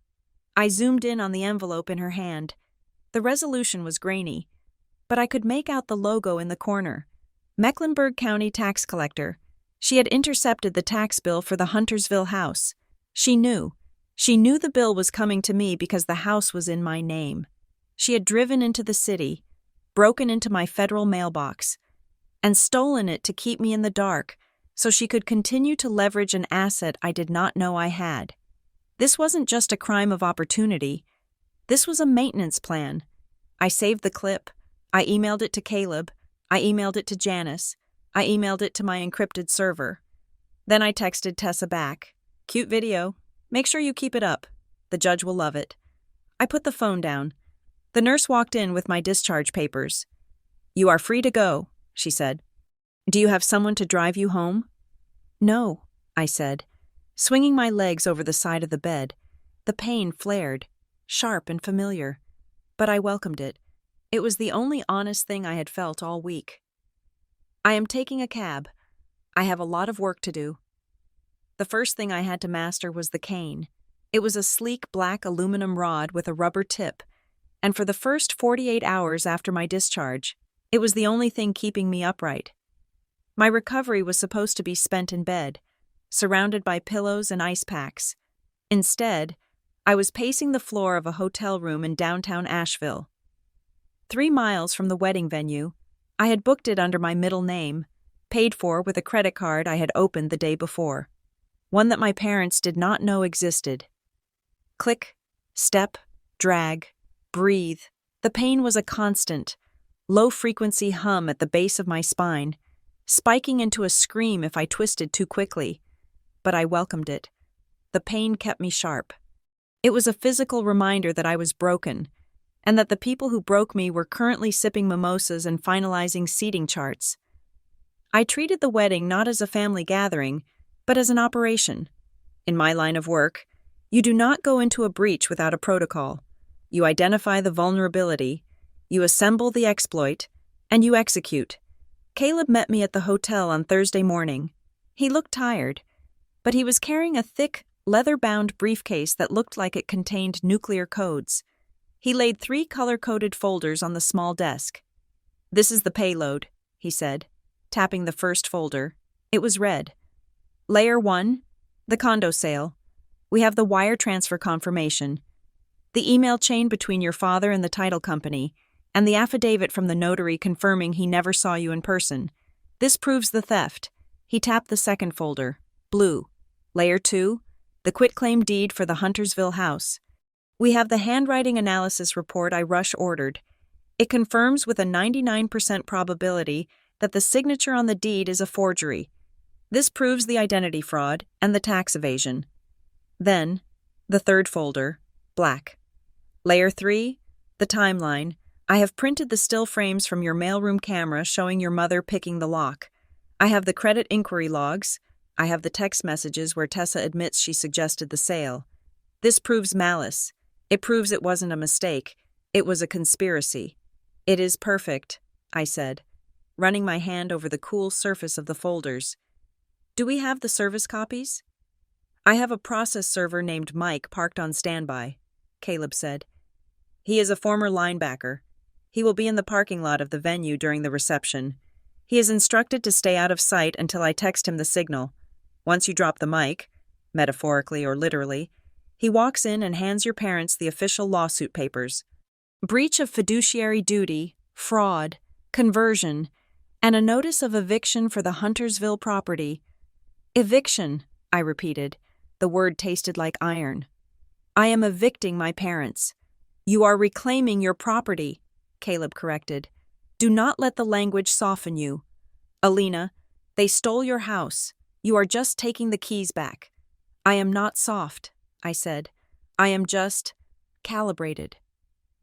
I did not want a screaming match. I did not want a scene where I flipped a table or threw wine in someone's face. That was Tessa's style. That was reality TV. I wanted something colder. I wanted the silence that comes after a gavel bangs. I wanted the kind of exposure that makes it impossible for them to ever lie again because the truth is sitting on the table in triplicate. But I needed a failsafe. I knew my family.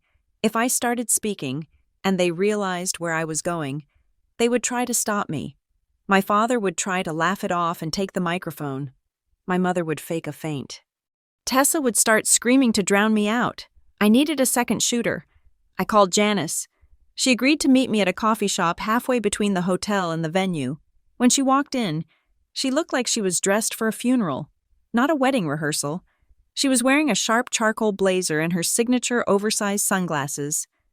"You look like hell," she said affectionately, pulling out a chair. "Sit down before you fall down." I slid a thick manila envelope across the table. It was a copy of everything Caleb had brought me. "If they stop me," I said, keeping my voice low, "if they cut the mic, or if security drags me out, or if my back gives out and I collapse, you finish it." Janice picked up the envelope. She weighed it in her hand. "This is heavy." "It is everything," I said. "It is the condo, the house, the loans, the credit cards. If I cannot finish the speech, you walk up to Carter's father, Mr. Halstead, and you hand him this. You tell him to read the section on collateral." Janice tucked the envelope into her massive tote bag. "Consider it done. I always like the Halsteads. They are decent people. They do not deserve to marry into a crime ring." "Thank you, Janice." "Don't thank me," she said, sipping her black coffee. "Just promise me you will look at Lorraine's face when you say it. I want a full report on the facial expression. I am betting on cornered rat. But it might be stunned mullet." Thursday afternoon, I made the call that would seal the trap. I dialed the number for the wedding planner, a woman named Sarah who had been tagged in every single one of Tessa's Instagram posts. "Hello, this is Sarah. Elite Events," she answered, sounding breathless. "Hi, Sarah. This is Alina Gray, the bride's sister," I said. I forced my voice to sound bright, chipper, the supportive sibling. "I am so sorry to bother you. I know you are crazy busy." "Oh, Alina, hi," Sarah said. "We were worried you wouldn't make it. Your mom said the surgery was really rough." "It was," I said. "But I wouldn't miss this. Listen, I wanted to double-check the timeline for the reception. My dad, you know how he is. He wants everything to be perfect. He asked me to confirm when the family toasts are happening." "Sure, let me pull it up," Sarah said. I could hear pages turning. "Okay, so we have the entrance at 6. Dinner service starts at 6:30. The father of the bride's speech, that is your dad, is scheduled for 7:15, right before the champagne pour. He wanted to go first to set the tone. Of course he did. He wanted to brag about the wedding he paid for with my money before anyone else could speak." "Perfect," I said. "And he mentioned he wanted me to say a few words right after him? Just a short sisterly tribute? He wanted to surprise Tessa." "Oh," Sarah hesitated. "I don't have that on the run sheet. Your mom actually told me we were keeping speeches to just the parents and the best man because of time constraints." "I know," I know, I said, dropping my voice to a conspiratorial whisper. But Dad just called me. He is feeling sentimental. He wants to show everyone how close we are. Especially after my surgery. It is a united front thing. Can you squeeze me in? Just 2 minutes. I promise I won't ramble. Sarah sighed. She was a professional. She knew better than to argue with the family. Okay, I can give you the mic right after your dad toasts. But keep it tight. The band starts at 7:30 sharp. 2 minutes, I promised. That is all I need. I hung up. The slot was secured. I would be following my father. He would build the pedestal, and I would kick it out from under him.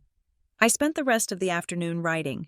I sat at the hotel desk, a yellow legal pad in front of me. I wrote the speech. Then I rewrote it. Then I tore it up and started again. The first draft was too angry. You stole from me. The second draft was too sad. How could you do this to your own daughter? No, neither of those would work. Anger makes you look unstable. Sadness makes you look weak. I needed facts. I channeled the voice I used when I was presenting a data breach report to the board of directors at Northbridge. Cold, analytical, irrefutable. I stand here today to talk about the cost of love. My father said he gave everything for this day. I want to clarify exactly what everything includes. I practiced it in front of the mirror. I timed it. 1 minute and 45 seconds. I practiced standing without leaning on the cane, holding my posture straight despite the fire in my spine. I had to look strong. I had to look like the owner of the house, not the victim of it. My phone buzzed. It was Tessa. I looked at the message. I heard you are in town. Mom saw the Uber receipt on her email because apparently you are still logged in on her iPad. Nice try sneaking around. I didn't reply. A second message came through. Look, Alina, I know you are mad, but if you try anything tomorrow, if you make a face, or cry, or try to make this about you, I swear to God, you will lose everything. The family will cut you off. You will be dead to us. Just smile, eat your dinner, and leave. Don't be a bitch. You will lose everything. She didn't know I had already lost it. She didn't know I had already checked the balance and found 0. She didn't know that the threat of cutting me off was the most liberating thing she could have threatened, because I had already severed the limb to save the body. I typed back 2 letters. Okay. I turned off my phone. I laid out my clothes for the rehearsal dinner. I wasn't going to wear the pastel dress my mother had picked out for me, the one that made me look washed out and unassuming. I had ordered a new dress online, navy blue, structured, sharp lines. It looked like armor. I was just about to turn off the lights when the room phone rang. It was Caleb. It was late, almost 11 at night. Alina, he said. His voice was different, urgent. I'm sorry to call this late, but I was doing a final sweep of the county clerk's intake queue. You know how sometimes filings take 24 hours to index? Yes, I said. Sitting up, the adrenaline spiked, cutting through the painkillers. What did you find? I found a pending application, Caleb said. It was submitted yesterday morning. It is a request for a subordination agreement. In English, Caleb, your parents are trying to refinance the Huntersville house, he said. They are trying to convert that hard money loan from the Halsteads into a traditional 30-year mortgage. They are trying to lock the debt onto the property long term. But they need me, I said. The house is in my name. They need me to sign the mortgage application. They have you, Caleb said grimly. Or at least, they think they do. The application includes a notarized signature from Alina Gray dated yesterday, the same notary, the same forgery. I gripped the phone. They are taking out a 30-year mortgage in my name? Without telling me? It gets worse, Caleb said. I saw the loan amount, $550,000. The house appraises for $600,000. They are maxing it out. They are stripping every cent of equity out of that property. They are going to use the new loan to pay back Carter's dad, pay off the wedding, and pocket the rest.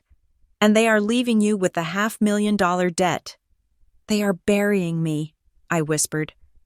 They are not just using me. They are burying me in concrete. If that loan closes, Caleb said, You will be on the hook for $3,000 a month for the next 30 years. Or you lose the house. This is not just theft anymore, Alina. This is financial assassination. Can we stop it? The closing is scheduled for Monday, Caleb said. They are waiting for the wedding to be over.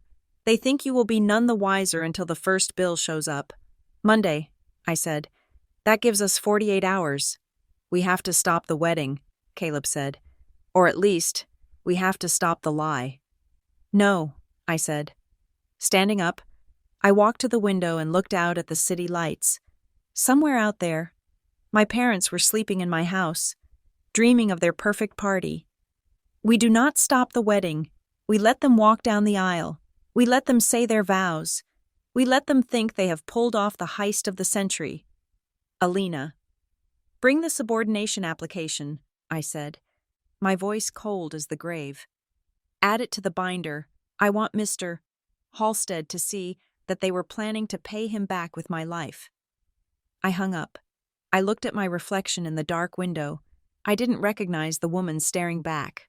She looked dangerous. The rehearsal dinner was tomorrow. The game was set. They thought they were playing checkers. They didn't know I had just flipped the board. The rehearsal dinner was held at the Capitol Grill, a place where the lighting was low. The mahogany was polished to a mirror shine, and the steaks cost more than my weekly physical therapy copay. It was the kind of room designed to make people feel important, insulated from the rest of the world by heavy velvet drapes and the smell of aged beef and expensive red wine. I arrived 12 minutes late. It was a calculated delay. I wanted them to be seated. I wanted the initial flurry of greetings to be over so that my entrance would cut through the noise like a jagged line across a smooth graph. I walked in. Click, drag, step. My cane hit the hardwood floor with a rhythmic, hollow sound that seemed to echo louder than the ambient jazz. I was wearing the navy blue dress I had bought from my hotel bed. It was severe, high-necked, and tailored within an inch of its life. I had pulled my hair back into a tight bun. I did not look like a bridesmaid. I looked like a prosecutor. The conversation at the long table near the back of the room faltered. Heads turned. I saw my Aunt Linda mid-laugh, her mouth freezing in an awkward rictus. I saw my cousin Brad look down at his plate. And then I saw my parents. My mother was the first to recover. She stood up, smoothing the front of her silk dress, her face arranging itself into a mask of strained hospitality. She walked over to me, but she stopped 2 feet away, as if she were afraid I might be contagious. Alina, she said, her voice pitched just high enough for the table to hear, but low enough to carry a warning. You made it. We were not sure you were up for it. You look pale. I am fine, Mom, I said. My voice was steady. I would not miss this. Well, she said, gesturing vaguely toward the end of the table, far away from the head where she and my father held court. There's a seat down there next to Janice.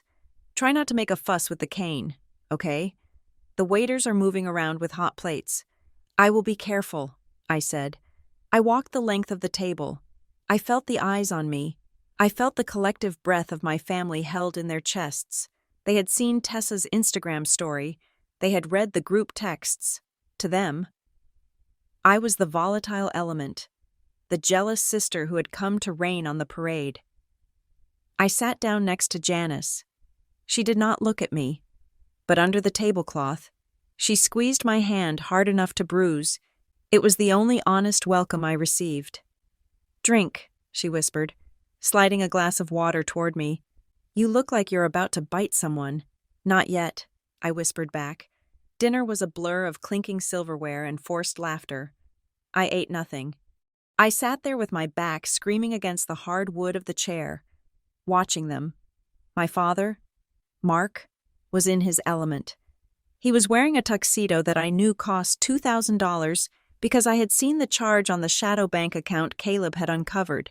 He was laughing too loudly, pouring wine with a heavy hand, clapping Carter's father on the back like they were old war buddies. Carter Halstead, the groom, looked less comfortable. He was a decent man, soft-spoken and kind, with the sort of easy confidence that comes from never having to worry about rent. He sat next to Tessa, holding her hand, but his eyes kept darting around the room, reading the tension that hung in the air like cigar smoke. Midway through the main course, my father stood up. He tapped his knife against his wine glass. The room fell silent. "Family," he began, spreading his arms wide. "Friends, new family," he nodded to the Halsteads. "We are here tonight to celebrate love. But I want to talk for a moment about sacrifice." I stiffened. Janice shifted in her seat. "You know," my father said, his voice dropping to a theatrical hush, "raising 2 daughters is not easy. You want to give them the world. You want to shield them from the rain. Lorraine and I, we have given everything we have to get to this day. We have poured our hearts, our souls, and yes, our resources, into making sure Tessa and Alina have the lives they deserve." He did not look at me. He looked over my head, at a point on the wall behind me. "Marriage is about building a home," he continued. "It is about shared assets and shared dreams. And looking at Tessa and Carter, I know that the foundation we have built for them is solid.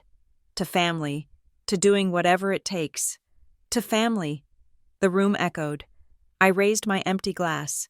"To doing whatever it takes." The irony was so sharp it almost drew blood. He was toasting to the foundation he had built for them, using bricks he had stolen from my walls. As he sat down, the conversation resumed, louder this time, fueled by the relief that the speech was over and no disasters had occurred. I felt a tap on my shoulder. I turned. It was Carter. He had slipped away from the head table while Tessa was busy showing her ring to a cousin. "Hey, Alina," he said, crouching down next to my chair so he was at eye level. "I haven't had a chance to talk to you. How are you holding up? The surgery sounded brutal." It was the first time in 7 weeks that anyone other than my doctors or my lawyer had asked me that question with genuine concern. "I am managing. Carter," I said. "Thank you for asking." He frowned slightly, looking at the cane leaning against the table. "Your dad said it was a minor procedure. But spinal fusion? That is heavy stuff." "Dad likes to simplify things," I said carefully. Carter looked at me. He had clear, blue eyes, and in that moment, I saw a flicker of intelligence that my parents had underestimated. He was not just a checkbook. He was observant. "Is everything okay?" he asked, his voice low. "I mean, between you and them, Tessa has been frantic all week. She keeps saying you are going through a phase, but the vibe in here? It is weird. Alina, my dad felt it too. Is there something going on?" I looked at him. I could have told him right then. I could have whispered, "They mortgaged the house they gave me to your father." I could have ended it there, but it wasn't the right time. The binder wasn't open. The evidence wasn't laid out. If I spoke now, it was hearsay. "We are just tired." "Carter," I lied, forcing a smile. "Wedding stress. You know how it is." He didn't look convinced, but he nodded. "Okay. Well, if you need anything, a ride back to the hotel, anything, just let me know. We are family now, right?" "Right," I said. "Family." He stood up and walked back to Tessa. I watched her grab his arm, whispering something in his ear while glaring at me. She was terrified. She was watching me like I was an unexploded bomb sitting in the center of her floral arrangement. 10 minutes later, I stood up. I needed to move. My back was locking up. I made my way toward the restrooms near the entrance. As I turned the corner into the quiet alcove away from the dining room, a hand clamped onto my elbow. It was my father. He had followed me. His face was flushed with wine, and the jovial mask had slipped. His eyes were hard, panicked little beads. "Alina," he hissed, pulling me deeper into the shadow of the hallway. "What are you doing?" "I am going to the bathroom." "Dad," I said, pulling my arm away. "Do not grab me. I am recovering from surgery. Remember?" "Drop the act," he snapped. "I saw you talking to Carter. What did you say to him?" "He asked me how I was," I said. "I told him I was fine." "Why? What are you afraid I would say?" He ran a hand through his thinning hair. He looked sweaty. The pressure was getting to him. He was juggling the condo sale, the hard money loan, the refinance application, and the wedding, and the balls were starting to drop. "Look," he said, his voice changing. He adopted the tone of a conspirator, a partner. "I know you are upset about the condo. I get it. It was a shock. We should have communicated better. But we were in a bind, and we made a command decision." "You committed a felony," I said. "It is a civil dispute," he corrected quickly, as if he had rehearsed the line. "But listen, Alina, I want to make this right. I do not want this cloud hanging over your sister's wedding. So here is the deal." He leaned in closer. I could smell the expensive scotch on his breath. "You let this weekend go," he said. "You smile. You give your little speech tomorrow, and keep it light. Alina, I mean it. You play the part. And on Monday, after the kids leave for their honeymoon, you and I will sit down. We will work out a payment plan. I have a big project closing next month. I will start paying you back for the equity, with interest. We will write it up. Official." "You want to make a deal," I said flatly. "I want to make us whole," he said. "I am your father. I am trying to fix this. But if you blow this up tomorrow, if you embarrass us in front of the Halsteads, there is no coming back from that. You will be cutting yourself off from the only support system you have." I looked at him. I looked at the man who had taught me to ride a bike, who had signed my report cards, and who had forged my name to steal my sanctuary. I needed him to feel safe. I needed him to lower his guard. I let my shoulders slump. I looked down at my cane. I let a little bit of the exhaustion I was feeling bleed into my voice. "I am tired. Dad," I said softly. "I am just so tired," he exhaled. He thought he had won. He patted my shoulder. "I know, honey. I know. It has been a rough year. But we are almost there. Just get through tomorrow, for Tessa." "I do not want to ruin her day," I said. "I really don't." "Good girl," he said. The old endearment made my stomach turn. "That is my sensible girl." "But Dad," I said, looking up at him with wide, innocent eyes. "I just need to know one thing, just so I can sleep tonight. The money from the condo, is it safe? I mean, you didn't spend it all on the flowers, right? If we are going to work out a payment plan, I need to know the capital is there." He laughed, a relieved, arrogant sound. "Of course it is safe. Do not worry about that.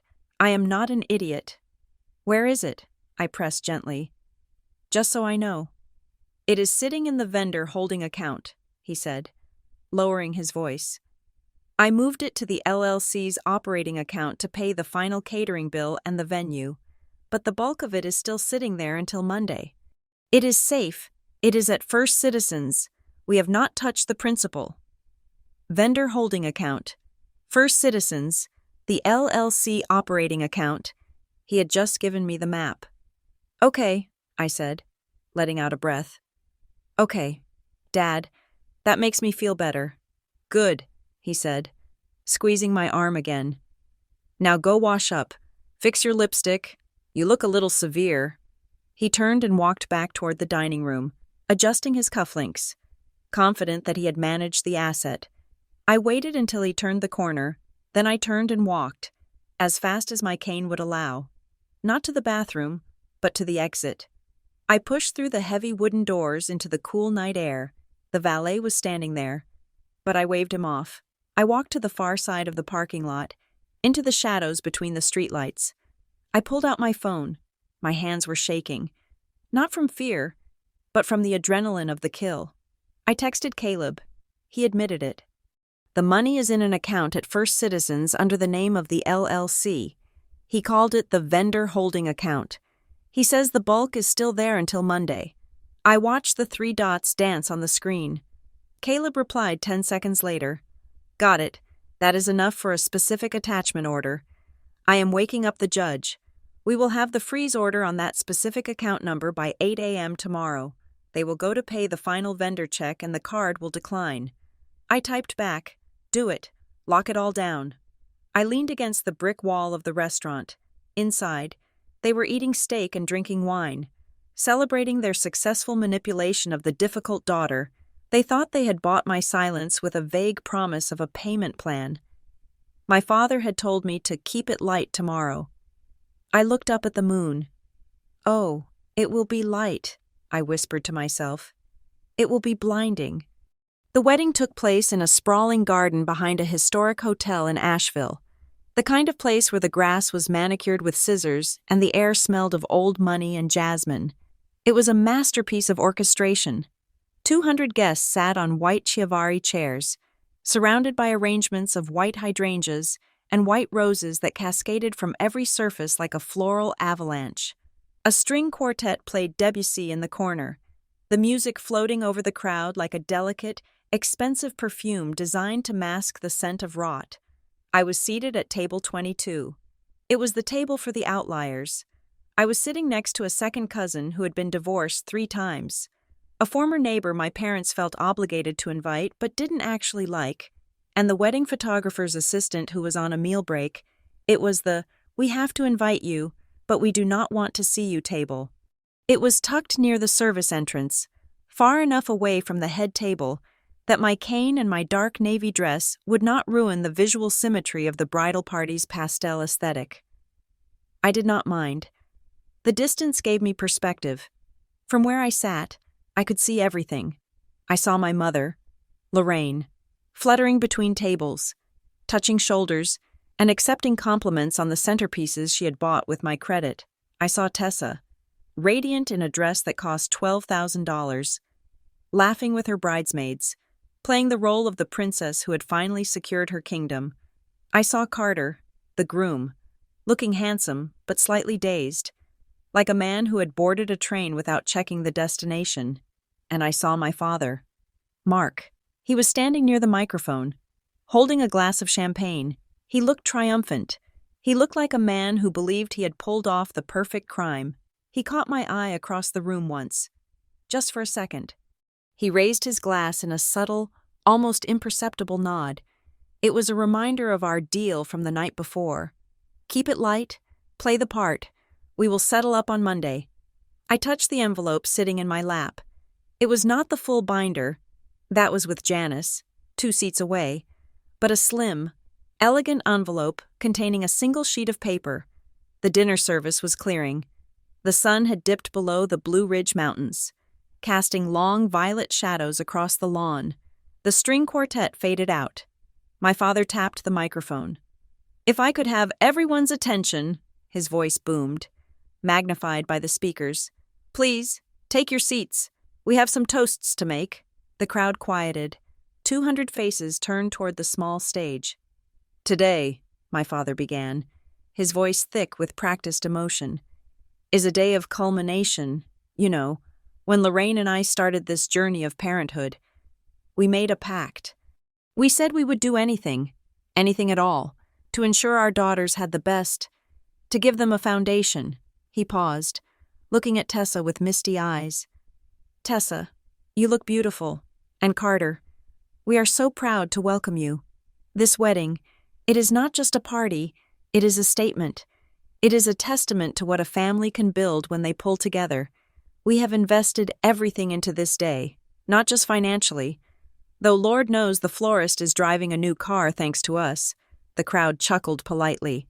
"But we invested our hearts," he continued. "We made sacrifices. We moved mountains. And we did it because family is the most important asset you will ever own." I felt Janice stiffen beside me. She took a long sip of her wine. "And speaking of family," my father said, pivoting. He was going off script. He was feeling invincible. He wanted to cement the narrative of the happy, united clan. "I want to invite my other daughter, Alina, up here.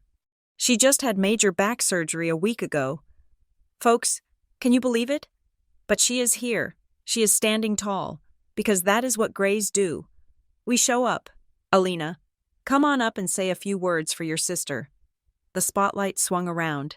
It hit me like a physical blow. The room applauded. It was a warm, encouraging sound. They saw a brave sister recovering from surgery. They did not see the plaintiff. I stood up. I picked up my cane. I picked up the envelope. The walk to the stage was long. It felt like walking the plank. But in reverse, I was not walking toward the water. I was walking toward the captain to take over the ship. Click, drag, step. The sound of my cane on the wooden dance floor was distinct. The applause faded as I approached the microphone, replaced by a respectful silence. I could feel the eyes dissecting me, my severe dress, my pale face, the way I moved with a mechanical, painful precision. I reached the stage. My father beamed at me, stepping back to give me the floor. He whispered in my ear as he passed the mic.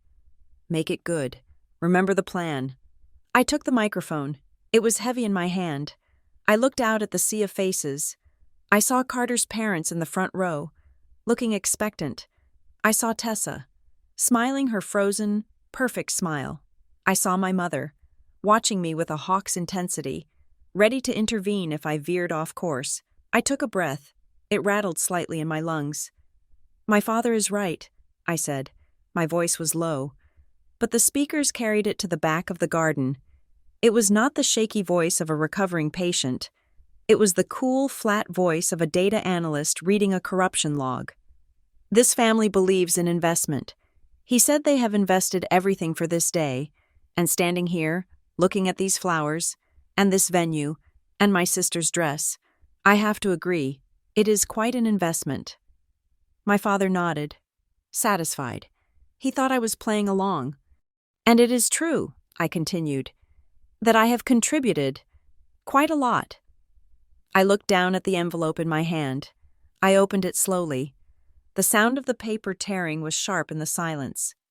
7 days ago," I said, "at 6 o'clock in the morning, I was wheeled into an operating room at Presbyterian Hospital for a 10-hour spinal fusion. I was unconscious. I was intubated. I was helpless." The crowd murmured softly. Sympathy noises. "At 1:15 that same afternoon," I went on, my eyes locking onto my father's face. "While I was still under anesthesia, a sale was recorded at the Mecklenburg County Register of Deeds. My home, my condo in the 4th Ward, the only property I have ever bought with my own money, it was sold to a cash buyer for $425,000. The sympathy noises stopped. The silence that replaced them was confused, brittle. My father's smile faltered. He took a half-step forward. "Alina," he warned, his voice a low rumble without the mic. I ignored him. I did not look at him. I looked at Carter. "I did not sign the deed," I said. "I could not sign the deed. I was cut open on a table, but the signature is there. Someone signed my name.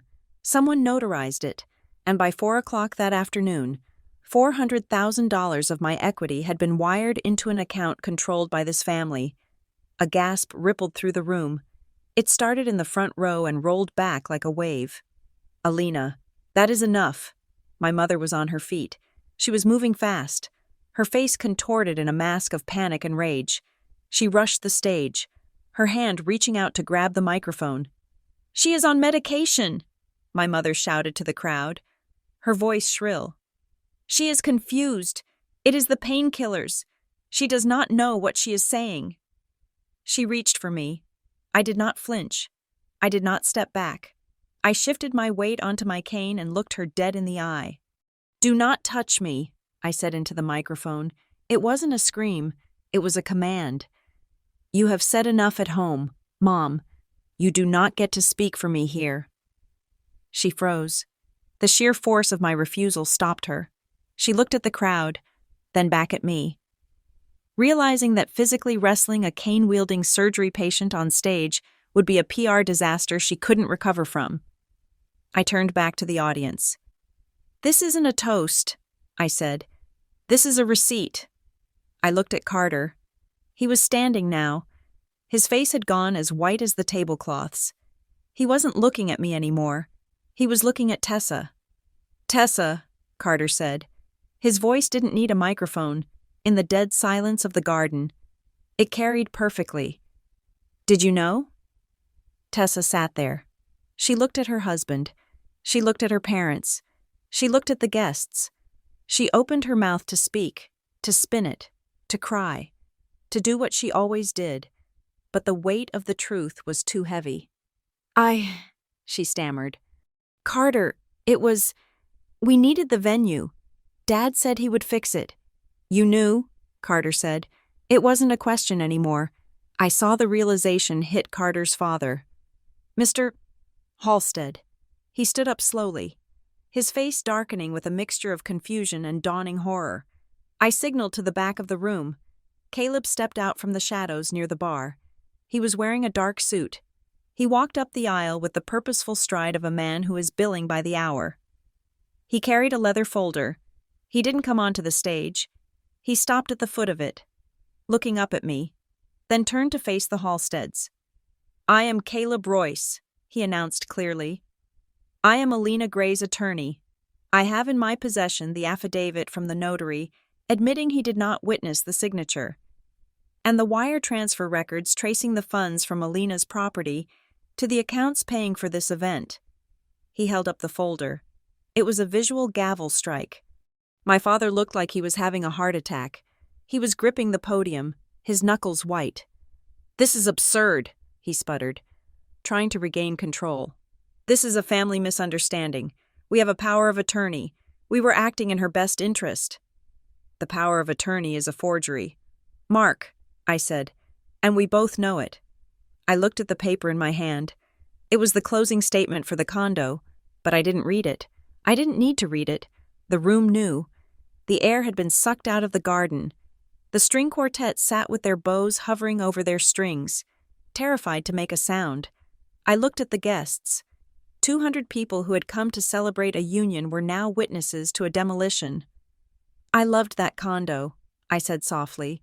It was small. It was mine, and you sold it to buy flowers for a party that is built on a lie. I saw tears streaming down Tessa's face now. Not the pretty, influencer tears she had practiced. Ugly, black mascara tears of ruin. Alina, please, my father begged. His voice broke. He was no longer the patriarch. He was a beggar. Please, sit down. We will fix it. Just stop. I looked at him. I felt a strange absence of anger. It was just pity. Pity for a man who thought he could build a castle on quicksand. I am done talking about the condo. Dad, I said. I paused. I let the silence stretch until it was almost unbearable. But we need to talk about the house in Huntersville, I said. My father's eyes went wide. The color drained from his face so fast, it looked like the blood had simply evaporated. My mother put a hand over her mouth. You thought I didn't know, I said. You thought because you stole my mail. I wouldn't find out, but I know. I looked at Mr. Halstead in the front row. Mr. Halstead, I said, you lent my father $200,000 last week, a hard money loan, secured by the equity in the home at 1402 Oakwood Lane. Mr. Halstead nodded slowly. His eyes narrowed. I did. My father told you he owned that house, I said. He did. Mr. Halstead confirmed. He lied, I said. I lifted my head and looked at my parents, who were now shrinking away from me as if I were holding a loaded gun. And that is not the only thing standing in my name, I said, my voice ringing with finality. That I never knew I owned. I did not explain. I did not elaborate. I dropped the microphone onto the podium. Thud. The sound echoed like a gunshot. I turned around. Click. Drag. Step. I walked off the stage. I walked past my trembling mother. I walked past my shattered sister. I walked down the center aisle, past the stunned guests, past the frozen waiters. I did not look back. I walked straight toward the exit, where Caleb was waiting to hand me the keys to my new life. Behind me, the wedding of the century was dissolving into chaos, but I did not stop. I had one more house to visit. The moment I stepped off that stage, the mechanism of my revenge shifted from theatrical to procedural. I did not stay to watch the fallout. I did not stay to see my mother faint, or to hear my father try to spin a narrative of misunderstanding to 200 stunned guests. I walked straight to Caleb's car. And while the wedding party was likely dissolving into chaos, we were already executing the kill switch. My father had made a fatal error in his arrogance. He had told me exactly where the money was. That night, Caleb filed an emergency ex parte motion because we had the admission via text, where I confirmed the vendor holding account details and the proof of the fraudulent power of attorney. A judge granted a temporary restraining order on the funds at 8 o'clock the next morning, when the wedding planner went to run the final charge for the reception. The card declined. When the caterer tried to deposit the check my father had written with a flourish the night before, it bounced. The freeze was absolute. We managed to secure about $180,000 that was still sitting in the account. The rest was gone. Spent on flowers that were now wilting and champagne that had already been drunk. But we had stopped the bleeding. 48 hours later, on a Tuesday morning that felt gray and heavy, Caleb drove me to the county records office. This was the final verification. I needed to see the physical paper trail of the house in Huntersville. We stood at the counter, and the clerk handed over the certified copy of the quitclaim deed. I stared at the signature date, November 14th, 2 years ago. "Check your calendar," Caleb said softly. I pulled up my work calendar on my phone. I scrolled back 2 years. November 14th, business trip, Chicago, Data Privacy Summit. I showed the screen to Caleb. "I was in Chicago," I said. "I was 800 miles away when I supposedly stood in front of a notary in North Carolina and accepted the deed to my parents' house." "That is the smoking gun," Caleb said. "Physical impossibility. This proves the forgery beyond a shadow of a doubt." I looked at the document. It was not a victory. It was an autopsy. I realized then that to Mark and Lorraine Gray, Alina was not a daughter. I was a credit score. I was a clean slate. I was a legal entity they could wear like a costume to hide their own failures. They had not just stolen my money. They had hollowed me out and climbed inside my skin to survive. "They made me a landlord without my consent," I said, handing the paper back. "So I am going to act like one." The meeting was scheduled for 2 in the afternoon at Caleb's office. My parents arrived 10 minutes early. They looked like ghosts. My father, usually so puffed up with self-importance, seemed to have shrunk 3 inches. His suit was rumpled. My mother was wearing large sunglasses indoors, likely to hide eyes swollen from crying, or perhaps to hide the shame of having her social standing incinerated in under 3 minutes. They sat on the opposite side of the mahogany conference table. I sat next to Caleb. My cane leaned against the table, but I did not feel the need to hold it.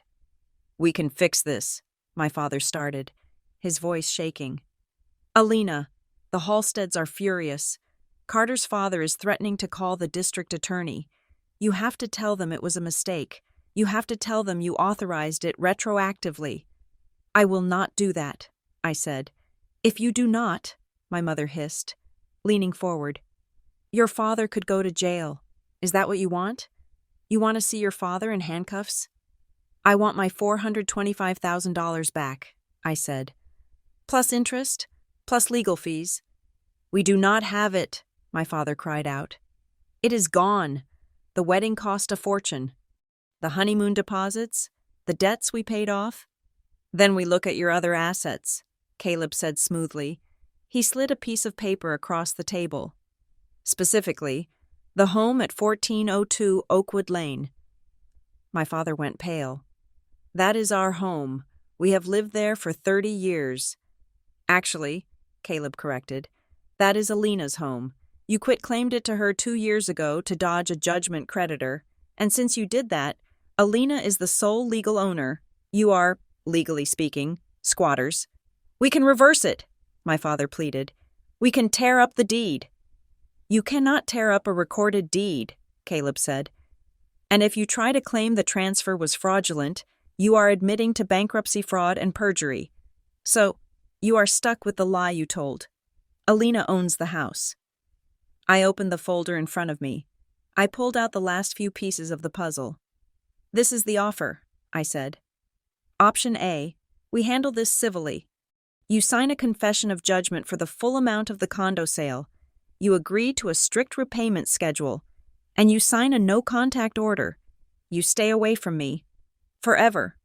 And the house? My mother asked, her voice trembling. We will get to the house, I said. Option B.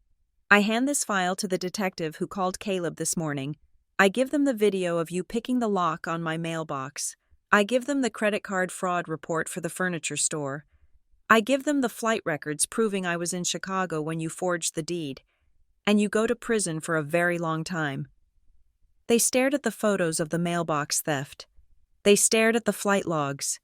They realized, perhaps for the first time, that I was not just their daughter. I was a professional who made a living tracking data trails. They had left footprints in wet cement, and I had poured plaster into every single one. We will sign, my father whispered. We will sign anything. Just do not call the police. Good, I said. The door to the conference room opened. My sister Tessa walked in. She looked wrecked. She was wearing sweatpants, her hair in a messy bun, her face scrubbed clean of makeup. She looked younger, and for a second, I felt a pang of pity. But then she spoke. Are you happy? She spat at me.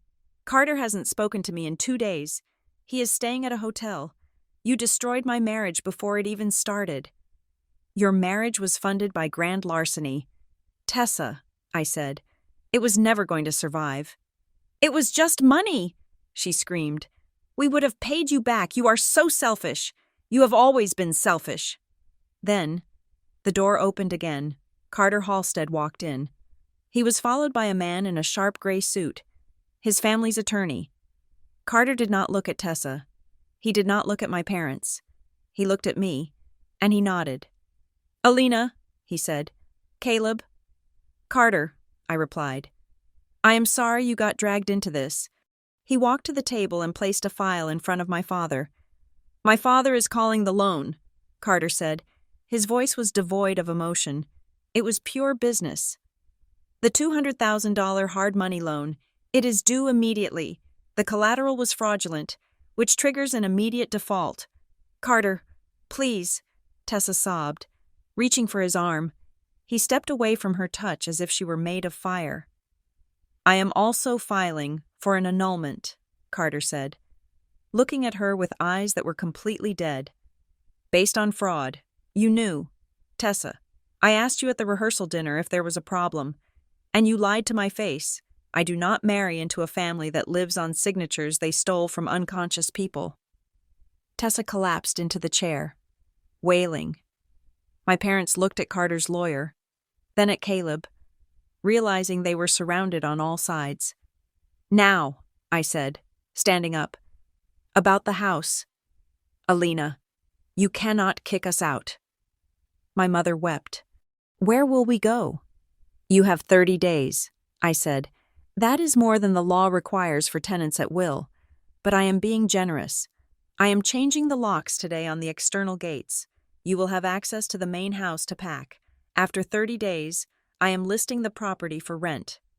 You are renting our house? My father gasped. To strangers? To paying tenants, I corrected. I have significant medical bills to pay, and since you spent my recovery fund on a wedding that is now being annulled, I need the income. The rent will go toward paying down the debt you created in my name. I will not let you do this, my father shouted, slamming his hand on the table. I am your father. I gave you life. And then you tried to sell it, I said. I signaled to Caleb. He handed me the final document. It was the notice to quit, the legal eviction notice. I slid it across the table. Sign the receipt of delivery, I said. My father stared at the paper. His hands were shaking so badly he could barely hold the pen. He looked up at me, and his eyes were filled with a hatred so pure it felt like heat. If you do this, he said, his voice dropping to a venomous whisper, if you evict us, you are not my daughter anymore. Do not ever call me Dad again. I looked at him. I looked at the man who had taught me that love was transactional, that safety was a luxury I had to buy, and that my value was measured only by what he could take from me. Mark, I said, and the use of his first name made him flinch. I haven't been your daughter since the moment you picked up a pen and signed my name while I was lying on an operating table. You did not treat me like a daughter. You treated me like an asset, and assets do not have fathers, they have owners. And today, the ownership has changed. I turned to Caleb. Are we done? We are done, Caleb said. I picked up my purse. I left the cane leaning against the table. My back hurt, yes. The pain was a sharp, biting thing, but I found that I could stand. I could stand perfectly straight. I walked to the door. Alina! My mother screamed. Alina, come back here. I did not stop. I stepped out into the hallway. I walked past the reception desk. I walked out of the building and into the bright, blinding afternoon sun. I had lost my condo. I had lost the family I thought I had. But as I walked down the sidewalk, feeling the pavement solid under my feet, I realized I had gained something far more valuable. I had my name back, and for the first time in 33 years, it belonged only to me. Thank you so much for listening to my story. I would love to know where you are tuning in from. So please drop your location in the comments below so we can connect. If you enjoyed this story, please subscribe to the Jane Revenge Stories channel, like this video, and hit that hype button to help this story reach more people who need to hear it.